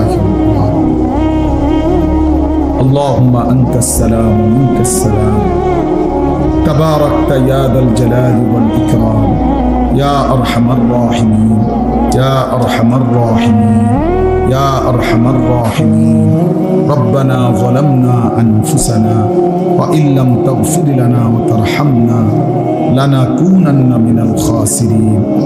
আয় আল্লাহ আপনি মাফ করে দেন, আয় আল্লাহ আপনি মাফ করে দেন, আয় আল্লাহ আপনি মাফ করে দেন। রাত অনেক গভীর মাওলা, আয় আল্লাহ আপনি মাফ করে দেন, মেহেরবান মাওলা আপনি মাফ করে দেন। আল্লাহ আযাব দিলে আপনার কোনো লাভ নাই, মাফ করে দিলে আপনার কোনো ক্ষতি নাই, মাফ করে দিলে আপনার কমবে না, মাফ না পেলে আমাদের উপায় থাকবে না। আয় আল্লাহ আপনি আমাদেরকে মাফ করে দেন। আল্লাহ জিন্দিগির সমস্ত নাফরমানি মাফ করে দেন। আয় আল্লাহ আগামী জিন্দিগি সুন্দর করে দেন, ঈমান আমলের দৌলত দান করেন, ইজ্জত আফিয়ত দান করেন, তাকওয়া তহারত দান করেন, হিম্মত ইস্তেকামত দান করেন, দ্বীনের উপরে থাকার চলার তৌফিক দান করেন, আখিরাতের ফিকির দান করেন, কবরের ভয় দান করেন, জাহান্নামের ভয় দান করেন, জান্নাতের আশা দান করেন। আয় আল্লাহ জিন্দিগি সুন্দর করে দেন, বাকিটা হায়াত কাজে লাগাবার তৌফিক দান করেন। সেজদাওয়ালা কপাল বানিয়ে দেন, কাঁদনেওয়ালা চোখ বানিয়ে দেন, জিকিরওয়ালা জবান বানিয়ে দেন, মোহাব্বতওয়ালা দিল বানিয়ে দেন, সুন্নাতওয়ালা বন্দিগিওয়ালা জীবন বানিয়ে দেন। আল্লাহ আপনি জিন্দিগি কাজে লাগাবার তৌফিক দান করেন। আল্লাহ আমাদের সকলকে কবুল আর মঞ্জুর করেন। মাওলা আমার কিশোর যুবক ভাইগুলোকে নামাজি বানিয়ে দেন, চরিত্রবান বানিয়ে দেন। বাবা চাচা মুরব্বীদেরকে আরো বেশি নেক আমলের তৌফিক দান করেন। ওলামায়ে কেরামকে হায়াত দারাজ করেন। সমস্ত কবরবাসীদেরকে মাফ করে দেন। কিয়ামত পর্যন্ত কবরের আযাব মাফ করে দেন। কবরগুলোকে জান্নাতের টুকরা বানিয়ে দেন। আপনার নূরে রহমত দ্বারা ভরপুর করে দেন। আল্লাহ প্রত্যেকেই আমরা স্বজন হারা, মা বাপ আত্মীয় স্বজন কতজনকে হারিয়েছি। আল্লাহ প্রত্যেকটা কবরবাসীকে মাফ করে দেন। আল্লাহ কিয়ামত পর্যন্ত মাফ করে দেন। আল্লাহ অসুস্থ বিমারি যারা শিফায়ে কামেল আজেলা দান করেন। প্রত্যেকের কামাই রুজিতে হালাল বরকত দান করেন। শহরে বন্দরে দেশে বিদেশে প্রবাসে যে যেখানে আছে সহি সালামতে নিরাপদে রাখেন। হালাল রোজগার করার তৌফিক দান করেন। প্রবাসী বাবা ভাইদেরকে ঈমান আমলের সাথে থাকার তৌফিক দান করেন। আল্লাহ আমাদের সকলকে কবুল আর মঞ্জুর করে নেন। আয় আল্লাহ আমার দেশকে নিরাপদ করে দেন। আমার দেশকে নিরাপদ করে দেন। আমার দেশকে নিরাপদ করে দেন। আমার প্রতি ইঞ্চি মাটিকে আল্লাহ, আমার মাতৃভূমির প্রতি ইঞ্চি জমিনকে আপনি নিরাপদ করে দেন। প্রতিটা মানুষের জান মাল ইজ্জত আবরুর হেফাজত করে দেন। মাওলা আল্লাহ আপনি কবুল করেন, আপনি মঞ্জুর করেন। আয় আল্লাহ সারা পৃথিবীর মজলুম মুসলমানদেরকে বিজয় দান করেন, ফিলিস্তিনের বিজয় দান করেন, গাজার বিজয় দান করেন, ইসরায়েলের ইহুদি বেঈমানদেরকে ধ্বংস করে দেন, মজলুমের বিজয় দান করেন, জালেমের পরাজয় দান করেন। আল্লাহ আপনি আমাদের সবাইকে কবুল আর মনসুর করে নেন। আয় আল্লাহ এই জাবালে নূর মডেল মাদ্রাসা আপনি কবুল করে নেন। আল্লাহ আপনি কবুল করে নেন। ভাইদের এই ইন্তজামের মধ্যে বরকত দান করেন। মাদ্রাসায় ছাত্র ছাত্রী আরো মিলায়া দিয়েন, উপযুক্ত উস্তাদ শিক্ষক মিলায়া দিয়েন, এলাকাবাসীর দিল মাদ্রাসার সাথে সম্পৃক্ত করে দিয়েন। আল্লাহ আজকের এই মাহফিল বাস্তবায়ন করতে গিয়ে যে যেভাবে অংশগ্রহণ করেছে প্রত্যেককে উত্তম বিনিময় দান করেন, প্রত্যেককে উত্তম বিনিময় দান করেন। আল্লাহ ঘরের মা বোন যারা পর্দানসীন আছে সকলকে মাফ করে দেন, পর্দানসীন হিসাবে কবুল করে নেন। মা ফাতেমা রাবেয়া বসরিয়ার মতো আপনি বানিয়ে দেন। আল্লাহ রাত গভীরে আখিরি ফরিয়াদ রমজান পর্যন্ত হায়াত ভিক্ষা দান করেন। রমজান দেখা যায় মাওলা, রমজানের গ্রাম শোনা যায়, এত কাছে এসে বঞ্চিত কইরেন না, বঞ্চিত কইরেন না মাওলা, এতটা কাছে এনে বঞ্চিত কইরেন না। আল্লাহ ভালোবাসার অপেক্ষার মাস রমজান, আজ অনেক দিন অপেক্ষা করছি মাওলা। আল্লাহ আপনি দয়া করে ভিক্ষা দিয়েন মাওলা, রহমত পেতে চাই মাওলা, মাগফিরাত পেতে চাই মাওলা, নাজাত পেতে চাই মাওলা, ইতিকাফ করতে চাই মাওলা, শবে কদর পাইতে চাই মাওলা, আপনার ঘর কাবা জিয়ারত করতে চাই মাওলা, মদিনার রওজা জিয়ারত করতে চাই মাওলা। আপনি তৌফিক দান করে দেন। আল্লাহ যেই ভাইরা যেই বন্ধুরা আপনার কালো ঘর দেখে নাই, মদিনার সবুজ গম্বুজ এখনো দেখে নাই, আল্লাহ ওই চোখকে আপনি শান্ত করে দেন। আল্লাহ করে দেখবার তৌফিক দান করেন, দেখবার তৌফিক দান করেন। আল্লাহ আপনি তৌফিক দিয়েন, আপনার ঘর না দেখাইয়া কবরে নিয়েন না মাওলা, বন্ধুর রওজা না দেখিয়ে কবরে নিয়েন না মাওলা। রব্বির হামহুমা কামা রব্বায়ানি সগীরা, রব্বির হামহুমা কামা রব্বায়ানি সগীরা। সুবহানা রাব্বিকা রব্বিল ইজ্জাতি আম্মা ইয়াসিফুন ওয়া সালামুন আলাল মুরসালিন ওয়ালহামদুলিল্লাহি রাব্বিল আলামিন।